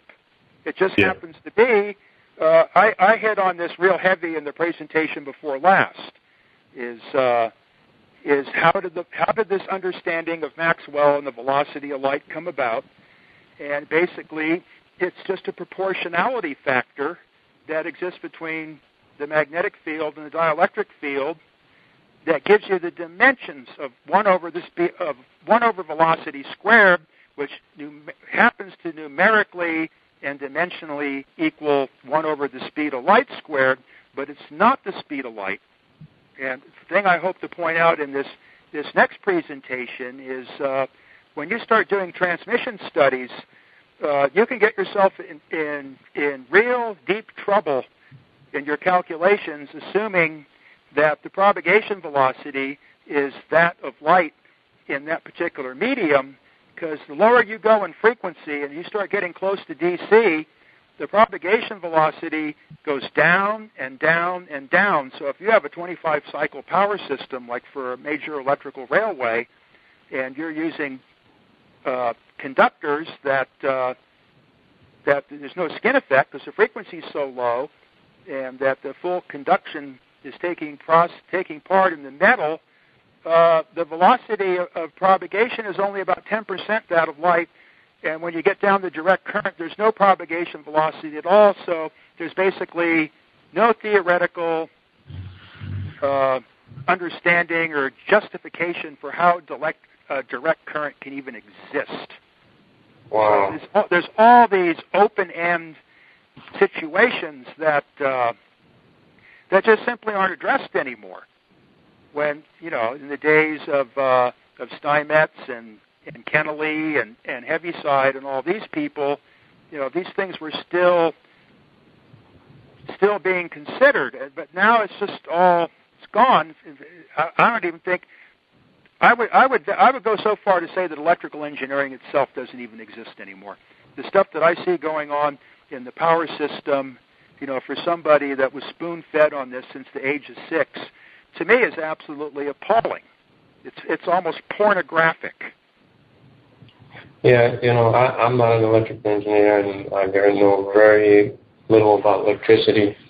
Because for the past half a decade, I've been dabbling in Wi-Fi and been fascinated with that, and got access to some data that I had to sign a non-disclosure for with Intel. I wanted to understand how their advanced Wi-Fi adapter worked. What did they do to, change the specific, power structure and transmission speed. And in the process of doing that, I ended up downloading MATLAB's signal processing toolbox, started to fool around with the adapter to literally overclock the capacity to the point where it sapped my battery in less than 30 minutes as soon as I plugged it in. But the range of the signal that I actually transmitted and received, because I was conducting, just a little small test to see how many different biophysics signatures I could capture from, say, maybe 50 yards. And I was looking out the window of my home office, and every person who walked in front of the window, I was picking up signatures. I mean, there was nothing else passing in front of the window. There wasn't any dogs, cats, or animals, or birds, or anything like that. But I had already programmed in knowing exactly what that human signature would look like, and I just wanted to see what it would do. And there was a group in the U.S. called Incutel. They actually drafted a paper behind a research paper I drafted on the university level for IT security measures, countermeasures, and it's titled Exploiting Physiological Intelligence. And it's basically the same concept. When you turn on your computer and you look at the Wi-Fi icon on there, you'll get a list of every single Wi-Fi connection that's within range of your own system. My system is the same exact way, but instead of seeing computers that are plugged in, you see people. You see the physiological intelligence signatures of people. You click on one of those, and you'll be able to read the physiological electrical intelligence of that particular individual on a biophysics level. I mean, it's just interesting. I mean, I'm having to go into all these different directions, and I just can't stay.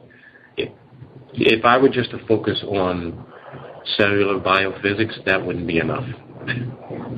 I'd still be missing something. And, I'm starting to look around me to see that, things that are happening every day on the so-called physical level, or giving me answers and solutions to some of the, not problems, but ingredients that I need to continue to add to this entire system in of itself. Because there are certain people, what I'm finding out, that are actually developing negative health effects to the exposure of Wi-Fi. Well, yeah, I did research on that years and years ago, and that stuff is not good. So yeah, but here's the thing. It started with basically in my childhood experience with Bell Telephone, I was taught, safety procedures and standards of exposures to those particular wavelengths, which range between like 30 centimeters and 10 centimeters, and accordingly protected myself from exposures to this to what today would be considered a fanatical degree, because all those safety standards have been dumped in the toilet bowl. So there was a point in history, I think it was around 1969, that the American embassy, I think it was in Moscow or something, it had been determined that there was a 400 megacycle carrier wave that was being broadcast through there. It wasn't particularly powerful. The purpose of it is what you do is you listen to the echoes that come back, and the vibrations of physical objects in the room modulate the radio waves, and you run it through a phase comparator, and then you can hear what people are saying inside the building. Today they use lasers. Yeah. That's what you're talking about. So at any rate, everybody was getting sick, or there was something that made this a famous story in its time. So the woman that was running the science department in my high school knew that I had a Bell System TD2 microwave system in my laboratory in my parents' garage. So she showed me an issue of a magazine that was popular amongst science teachers and what have you. I think it was titled Science or something like that. And they had discussed this Soviet thing, and they had done some experiments with milliwatt levels of these 30 to 10 centimeter wavelengths. In this case, it was the frequency I was using was 4,000 megacycles. And she wanted me to duplicate the experiment, to bring this stuff to school and set up a laboratory away from the rest of the students. So, the principal was all concerned about radiation and stuff, so they set me up with a laboratory. And sure enough, no more than 10 or 15 milliwatts of exposure of those frequencies to radish seeds produced radical changes in germination and growth patterns. For only 15 minutes of exposure, and now human exposure to these particular wavelengths is orders of magnitude greater than that. Particularly, your silly phone. So you're holding this thing right next to you. I encourage some people once to do an experiment, take radish seeds, and back when these things still had external antenna on them, and tape them onto the antenna, and then motor mouth on the phone for a couple of hours, and then take the seeds and plant them side by side with the control seeds that are kept in some kind of thermal environment, which would be the same temperature. That's what we did, and see what level of mutation this stuff causes. But this Wi-Fi thing now has just created a complete saturation of centimeter wavelength interference, and it's interesting. Well, that's interesting. You're using sonar to examine the body, which is interesting. That really doesn't have much to do with the digital end of it, because you're dealing with the radio waves themselves and not the modulation, but maybe the spectra of the digital. I'd have to kind of see what it is that you were doing. Yeah, that's something I'd love to share with you at a later time privately. Because I was speaking with an associate this past weekend. The sun gives off supposedly electromagnetic waves, similar to what it's Wi-Fi does it artificially, of course. But I found a National Institute of Health study, that broke down the effects of skin cancer in race and ethnicity. And the results and findings were incredible because it allowed me to do some more research to find out if the National Institute of Health did research on electromagnetic wave propagation and how it might have affected race as well. So I took the two studies and I found out that electromagnetic wave from cell phones and other types of electronic devices have a negative effect on people of low melanin count or fair skin, whereas people with a very high melanin count and dark skin, African, black people, they can absorb the UV radiation, electromagnetic wave radiation, and it doesn't have any kind of ill or adverse effects to them physically at all. And it has nothing to do with the fact that they can't afford to have computers all over their house and cell phones and so on and so forth. But the study involved, the same equal group of, different ethnicities and races. And they all use the same devices at the same level. And there was literally less than 1% adverse effect on the higher melanin count of people versus fair skin and Caucasian. So it dawned. I have a complication, when I do outside, work and what have you, and if you use plastic wire ties that are white, they have no life whatsoever. Particularly at the altitude or here, it's just the sunlight just destroys them. But if you use black wire ties, they're not affected, which makes sense because the black basically just kind of short circuits the whole thing out. There's no depth of penetration for the radiation to get in, where if they're, kind of quasi-clear or white, the radiation can get right in and then destroy the molecular structure of the plastic. I thought that was really interesting where, blacks can absorb UV radiation. It makes their bones more dense and stronger, and it has the exact opposite effect. I wouldn't say that they're absorbing it, and I would say more that they're shorting it out. It can't propagate. Well, on a physiological and anatomic comparative level, blacks do have a higher bone density and body mass density than their Caucasian counterpart. The medical research, tries to explain why this is, but when you throw the sun into it, and we all grew up saying, oh, you need to have some sunlight. It's rich with vitamin D. Well, that's the same thing. They're claiming, hey, drink your milk because milk will help your bones grow stronger.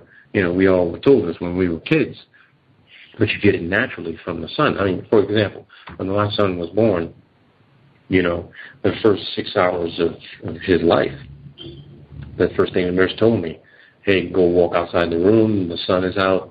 Just stand up against the window, let the sun shine on him so he can get some color, and absorb some of these vitamins.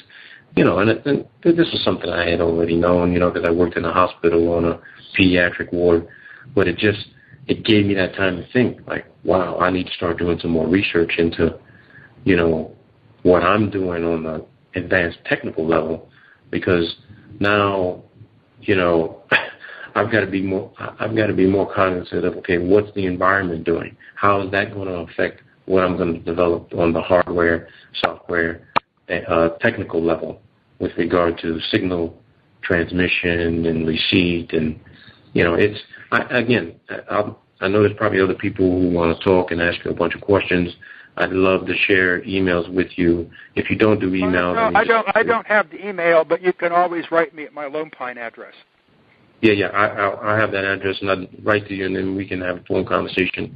I want to share with you the algorithm because I had to have a German test and measurement company develop, custom engineer one of their advanced oscillators where I needed them to remove a piece of hardware that would allow me to capture this signal on the measurement and signature at a level. And they got really interested in why I wanted to do that and said, hey, we'd like to talk to you about this. What are you working on? And I'm like, for right now, can you do it? Just let me know if you can do it. So I'm heading into the final stages of putting the prototype out there, and once I have that, I'd love to share it with you so you can kind of reverse engineer it and tell me what you think and how it could be made better or how it could be made multi-purpose in several different areas, because NASA JPL out in Pasadena became interested in the algorithm, shared it with their signals lab, and the first question out of their mouth was, where did you get this? What are you working on? And I'm like, nothing. Did you validate it? Yeah, we did validate it. This is incredible. What, you want to talk to us? No, I don't want to talk to you. Thank you very much. And that was it. Never spoke to them again. But they ended up creating something similar to what I'm working on, and you can find it on the internet. It's called the Finder. JPL. It's called the Finder. Now, what they developed is about a carry-on size, suitcase size device, and it's got it's a hot mess. What I will put out in the field will be the size of a credit card you can plug into a laptop. And actually, it'll be the size of like the USB key from your wireless mouse you can plug into a laptop. That's how big it'll be. That's how big it'll be. What they developed is just a box of garbage. But they developed it based on the paper that was shared with them on the university level. So, Eric, I want to thank you very much. I mean, I've been watching your videos, listening to you a long time, and I couldn't believe I was going to have this opportunity to actually ask you a question, and it's an honor. I'm going to continue to follow you.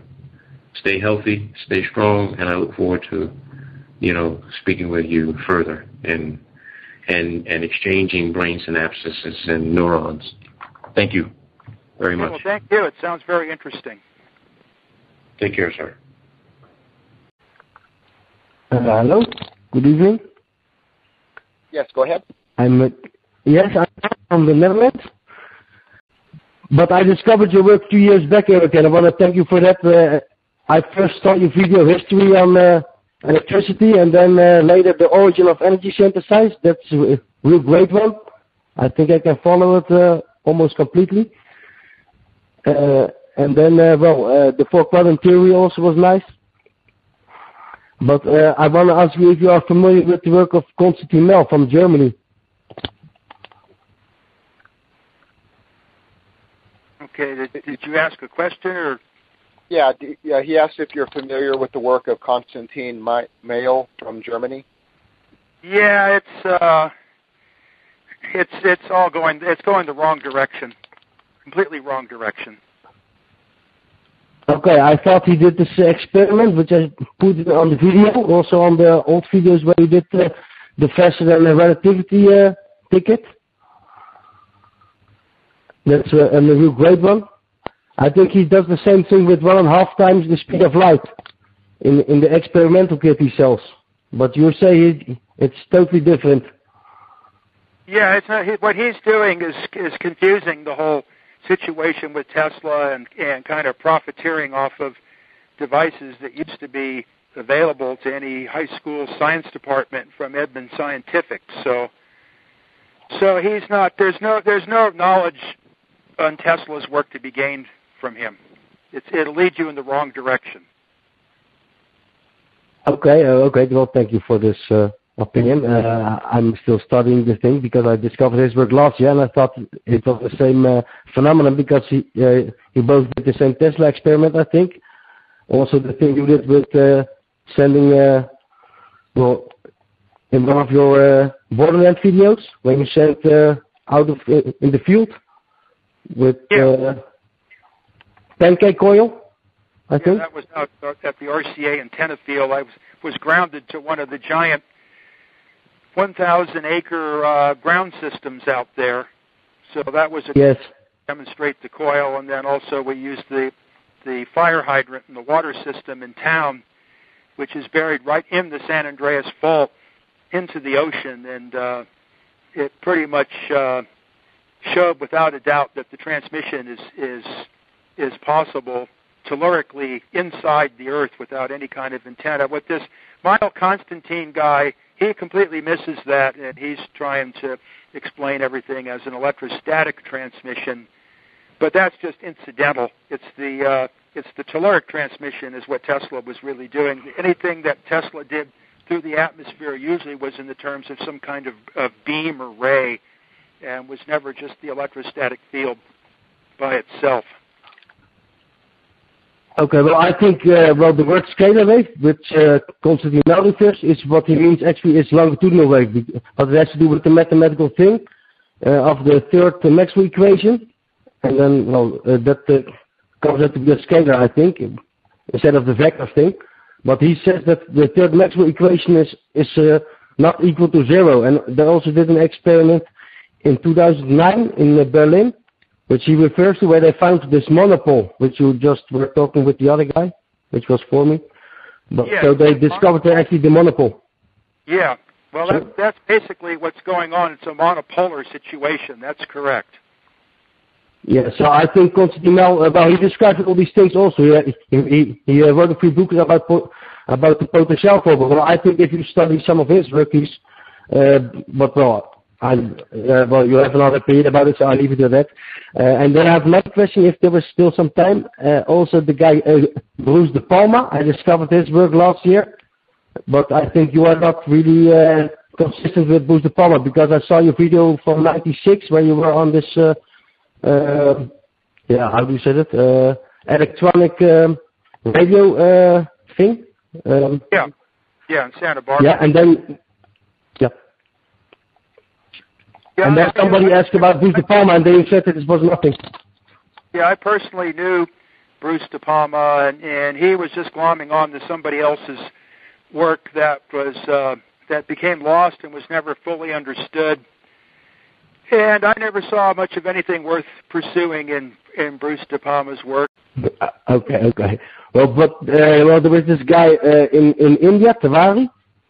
He has this device apparently. He also worked together with Bruce De Palma. Well, there was a movie in Austria also about Mr.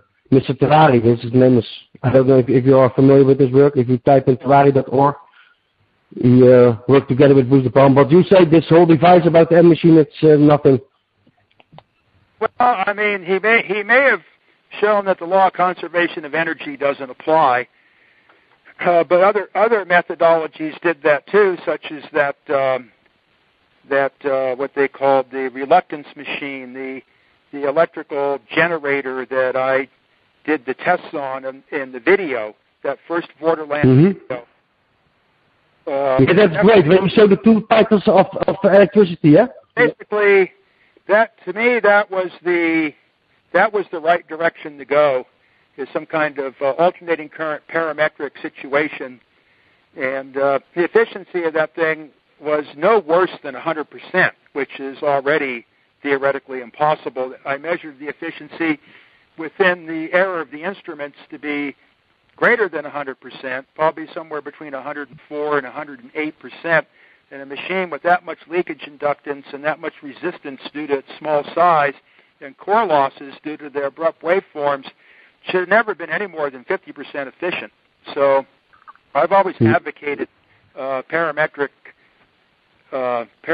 conditions where you're varying some circuit parameter with respect to time was the way to go, and I had encouraged people to do these experiments with magnetic amplifiers, and in fact I pretty much backed somebody to do this research, this John Polakowski character, to pursue this stuff, but he just basically ran off with the money and never finished anything. But that material is in safekeeping.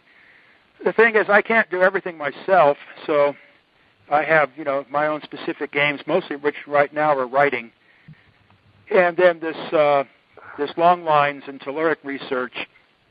So I always try to encourage other people to pick up on this stuff. I've written enough material on it that anybody with reasonable technical knowledge should be able to carry through in these things. Well, Eric, I think I'm not 33 years old, so I will experience this period probably, but we shall see.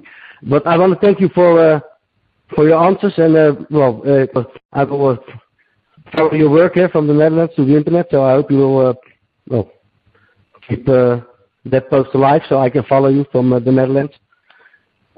And thank you, and a good day.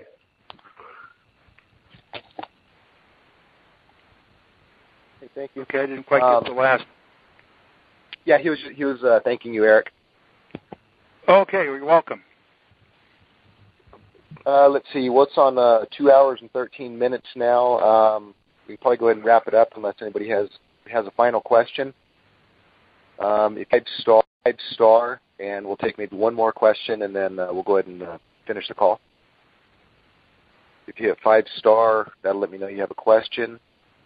And if not, some of you joined the call a little bit late after we started. Eric is going to be presenting at the 2016 Energy Science and Technology Conference. That's in July 8, 9, and 10, coming up this summer in about 3 months. You can find details at energyscienceconference.com. Also, if you would like to help support Eric's work at UPD Laboratories, which is a 501c3 charitable nonprofit organization, you can make donations through PayPal or by check and money order. The address is in the right column of Eric's website at ericpdollard.com. And do you have any final announcements or anything, Eric, before we go ahead and finish the call? No, I think we pretty much exhausted the subjects. Okay. The call from last time, which was on March 27th, I have that up on YouTube, and I'll send out an announcement with that link, or I'll actually post it on your website so people can listen to that. This call I'll try to get up here pretty quick. I don't know. It's 2 hours and 14 minutes, so I don't know if I'll be able to do that today, but within the next week I'll get this up on YouTube, and I'll make that link available as well. And so I guess with that, thanks everybody for being on the call, and thank you, Eric, for your time, and we'll announce next time we have another call. Okay, sounds good. Okay, yeah. Thank you. Okay, thanks a lot, everybody. Thank you. Thank you. Thank you. Thank you. Thank you. You're all welcome. Thanks, everybody.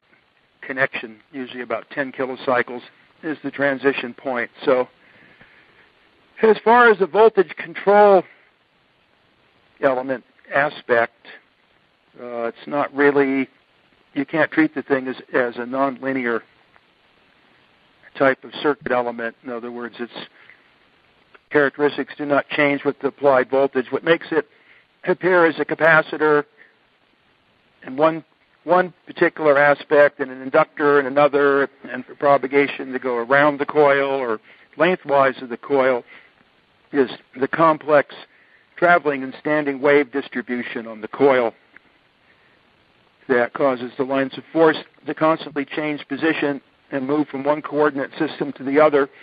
It's a transient condition that has never been mathematically analyzed, and is probably too complex to mathematically analyze, even though I've been trying to simplify this subject down where this stuff can be presented either with very basic differential equations or in an algebraic form, but it's not easy. There is a book written on it called Traveling Waves on Transmission Systems that does an admirable job of being able to calculate all these things and algebraically express how they work. But it's a very, very, very, those 3 chapters are very difficult. They're not for the beginner at all, and they're not fully developed because the mathematics just basically doesn't exist to define the situation.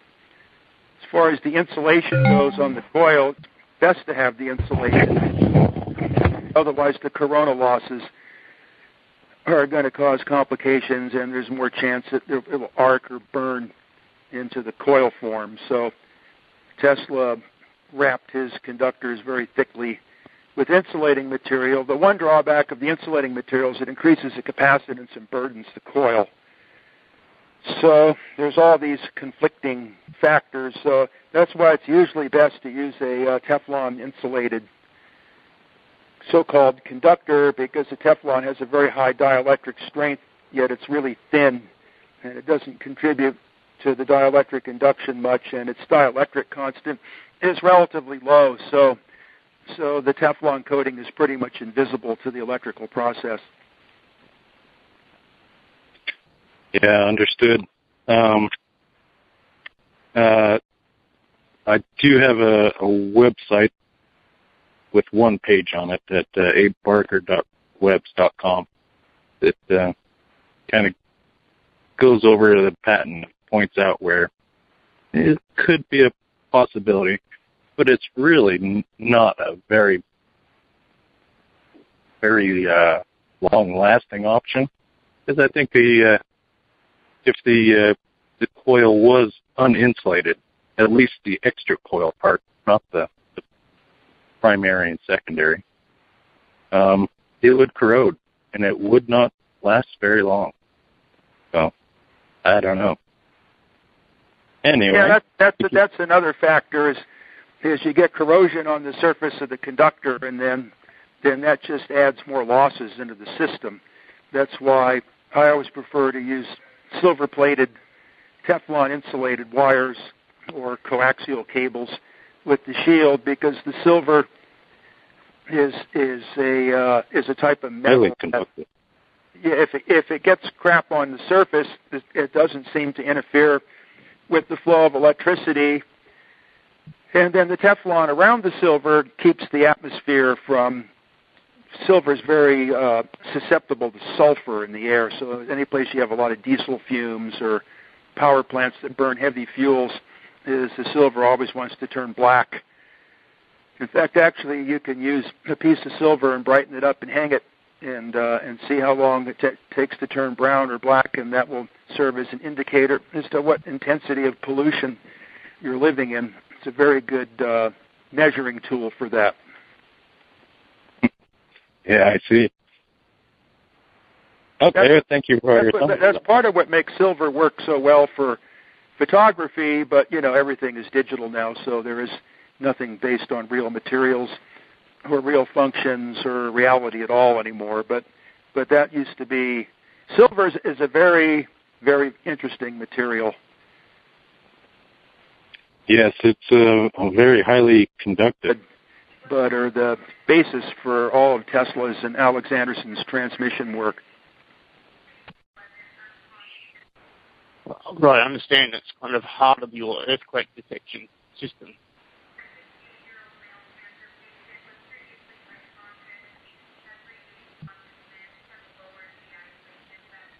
Yes, one of these days I'll have to get over to America and see one of your conferences, but I don't know if we can afford it this year, but one of these days, hopefully, I can. Yeah, well, at least they're recorded, and the amount of material involved and the complexity of them, it's usually the recorded version that's going to be the most useful, because you have to kind of sit down and watch things and take notes and and go back and review, and then usually I try to put out a book that corresponds along with it, but these books are rather lengthy, and the amount of work it takes to put them together and get them published and all that is really almost, it's just overwhelming. It's almost impossible to pull all this off. Well, I'm sure it is. I suppose we can probably move to someone else for some other questions, but I'd just like to say that, your work has greatly affected, I suppose, my whole direction in life at some point, and so thanks for that. And just so you know, you are affecting people around the world with what you teach, and your works have really meant a lot to a lot of people out there. So thanks for that. Okay, well, thank you. That's part of what gives me the encouragement to keep doing this, is because it has a positive effect. Yeah, that's great. All right, Eric, well, I'll try and think out some more intelligent questions, but we can move over to someone else if I'd like a turn. Okay. Okay, well, thank you. for that. Hey, if anybody has any questions, go ahead and hit 5*, and I'll see a little flag that tells me you want to ask a question, and then we don't have a whole lot of people on the call, so hopefully if you are on the call, it's a good time to ask a question. Okay, let's see, if your phone number ends in 155, go ahead and ask your question. You'll hear that your hand is being lowered. Yeah, hi. This is Abraham Barker. It's not really a question, more as a comment.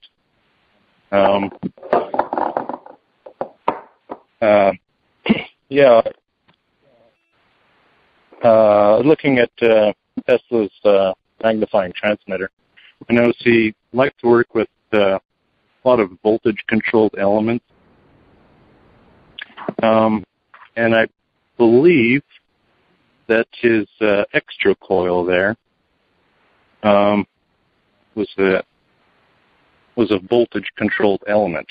It was behaving as a trans-inductor thing. At one moment, it could act as a solid conductor, and another moment, it could act as an inductor.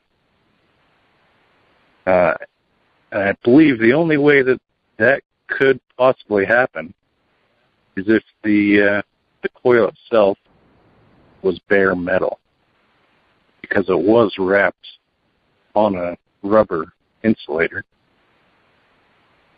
But once the voltage got high enough and there were enough electrons, apparently they would jump between the coils and just go straight up the column.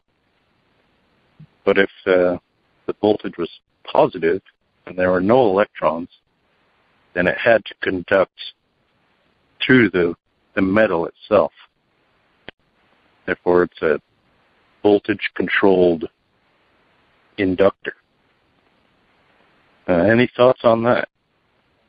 Well, the electrons don't really partake in what's going on here. It's the whole idea is to kind of shunt them out of the deal.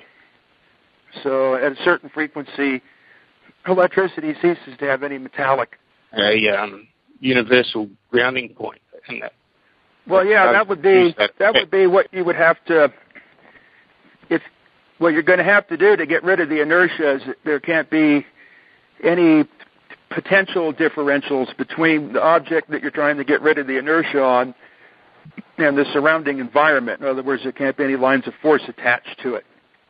So that means that you have to raise that object or lower, or however you want to look at it. You have to make its potential exactly equal to the potential in its surroundings. So in order to establish that potential, you would have the same situation you would with the Tesla transformers. You'd have to have some kind of self-referencing condition because you can't connect to anything external. So what we're really talking about is another type of electricity here that's monopolar. It's a single phase rather than a two-pole or two-phase. The word single phase is used erroneously because the system phase number is the number of active conductors other than the neutral. So you always have to have two wires minimum, so you always have to have two poles or two phase. But Tesla's transformer creates a single phase alternating current. In other words, there's just one output terminal, and that's the neutral in the coil that connects to the ground. So according to J.J. Thomson's idea, if you were to render something inertialess, you would have to ground your generating device to some other dimension, for the lack of a better term. That's the difficult part here, because there's no real understanding of that. Right. So I don't know, maybe that water capacitor had something to do with it. I don't know if you know about much, to do with what water is about, but do you think that maybe there's some kind of a connection with the ether through the medium of water or its component parts, such as hydrogen or oxygen? It's really hard to say because, you hear these stories, but there's not really any details. So basically, all you can do is speculate. And then a lot of times you have to wonder if the stories are even true. So it's pretty difficult to try to engineer something like that. Yeah. I guess another just basic question, what have you been doing lately as a general question?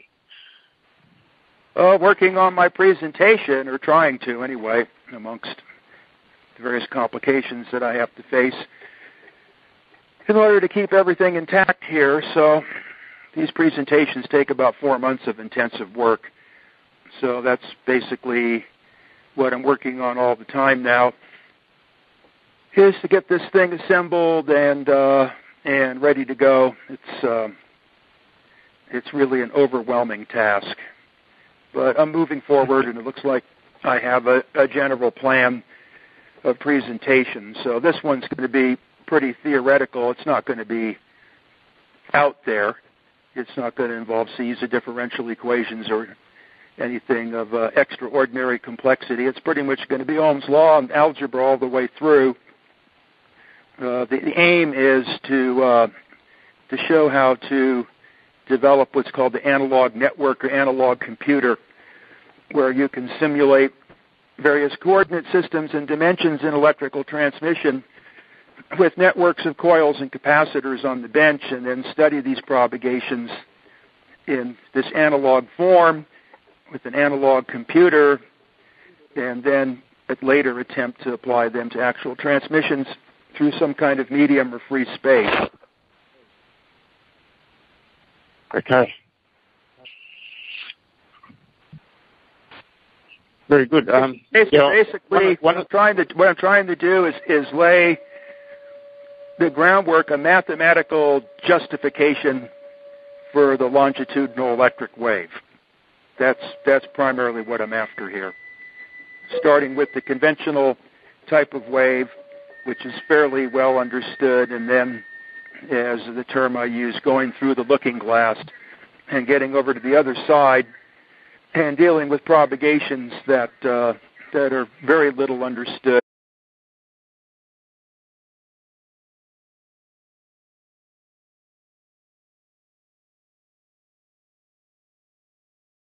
Okay, everybody, this is Aaron Murakami. It's 11 o'clock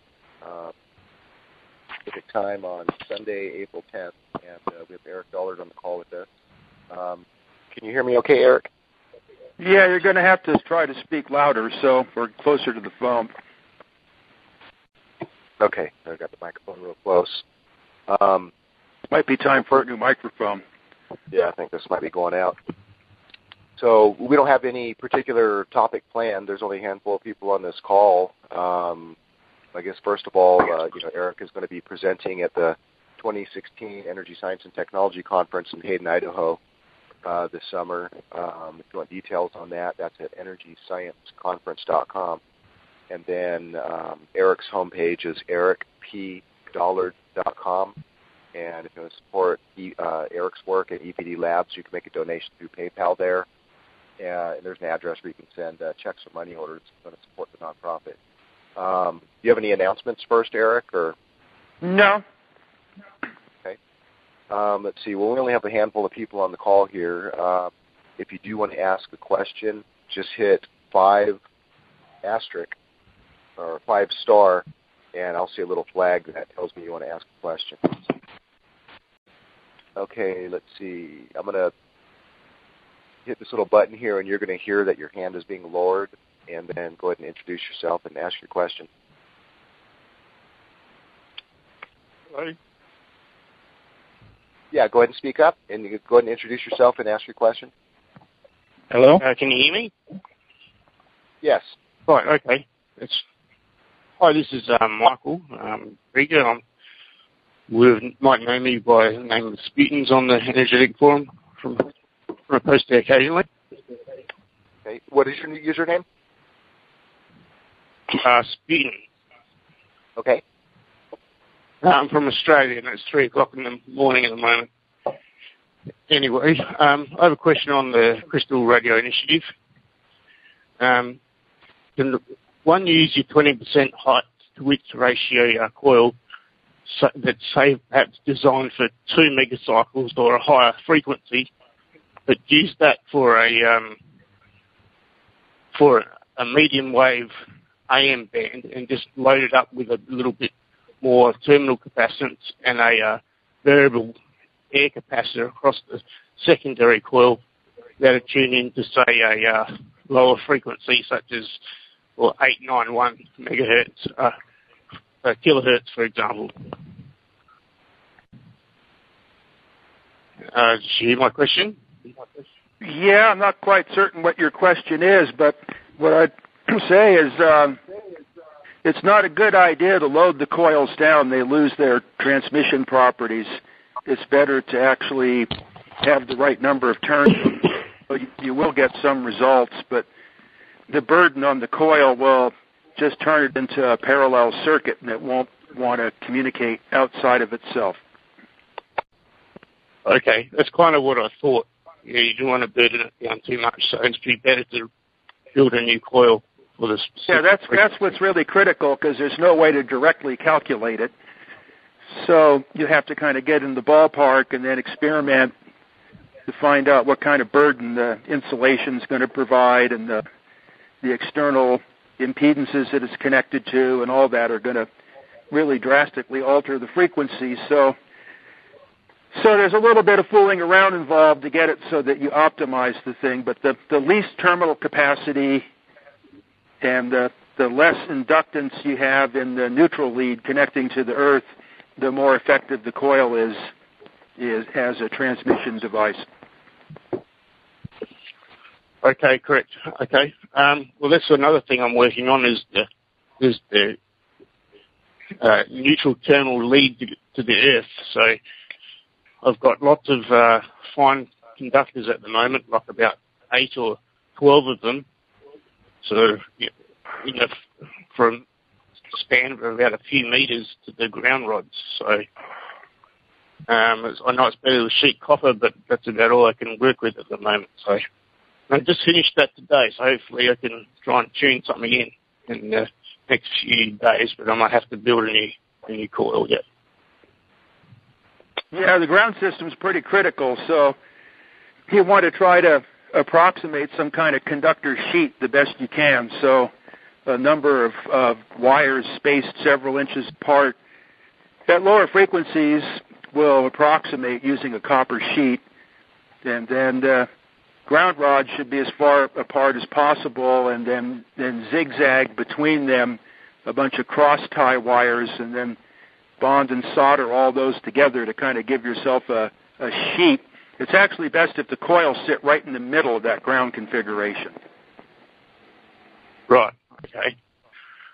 The less wiring you have between the coil and the ground, the better, because that inductance in the ground lead is just as detrimental as extra capacitance on the voltage terminal at the other end. Right. Okay. I understand. Also, with the frequency of, say, I'm reading some of Tesla's notes and so forth, he says that for the optimal frequency for sort of ground transmission is sort of 25 to 50 kilohertz, and that 1 megacycle or the sort of the AM radio band would be a little bit high and maybe not as efficient as if it were lower. So I guess yeah, well, the thing is, you're not really trying to duplicate, Tesla's larger stuff, because that's pretty difficult. So Colorado Springs, that operated, I don't know, you'd have to go back to what I wrote on that or go to this notebook, Colorado Springs notebook, but I think it was about 50 kilocycles, which actually is kind of high for that endeavor, but it's hard to say because Tesla was after exciting specific harmonics in the interior of the Earth and certain modes of harmonics, and he really didn't provide much information on that, unfortunately. So we don't know what kind of mode he was trying to excite. We don't know if he was just sounding the Earth or if he was actually trying to transmit somewhere. That's the unfortunate thing about dealing with Nikola Tesla, is there's no real information to work on, so it makes it a difficult task for the beginner to figure out what's going on, because there's all these exotic considerations and calculations and what have you, but lengthy experiment will usually land you where you want to get. Right. Changing the topic slightly, I had a question on J.J. Thomson's electromagnetic momentum, which you've spoken about, or lines or tubes of force terminating on objects to produce the inertia and so forth, or under that theory. And you said, at one point you hinted that using a Tesla apparatus, or your TMT, you might be able to kind of ground into counter space, as to find some sort of universal grounding point. Do you have any further thoughts on that particular idea? Well, I kind of don't quite get how the grounding ties in with the electromagnetic momentum, but the thing about Tesla's apparatus is it establishes a self-referencing condition where it doesn't need to be grounded as a reference. You can't do, because the ground is the output. So what Tesla seemed to have accomplished was establishing a network in the form of a coil that, when it was proportioned properly, it self-referenced, it grounded to another dimension, use the words of physics. Right, okay. Go ahead. It kind of reminds me, there's a story, and it is just a story, and you probably wouldn't have heard of it, and it's probably a load of rubbish, but there was a story about a Joe cell, which is basically a water capacitor running in a car. And the occupants, suddenly didn't feel any inertia when they went around corners, and some other really strange stories. And I thought, well, maybe that particular cell, the way it was configured, may have had something to do with kind of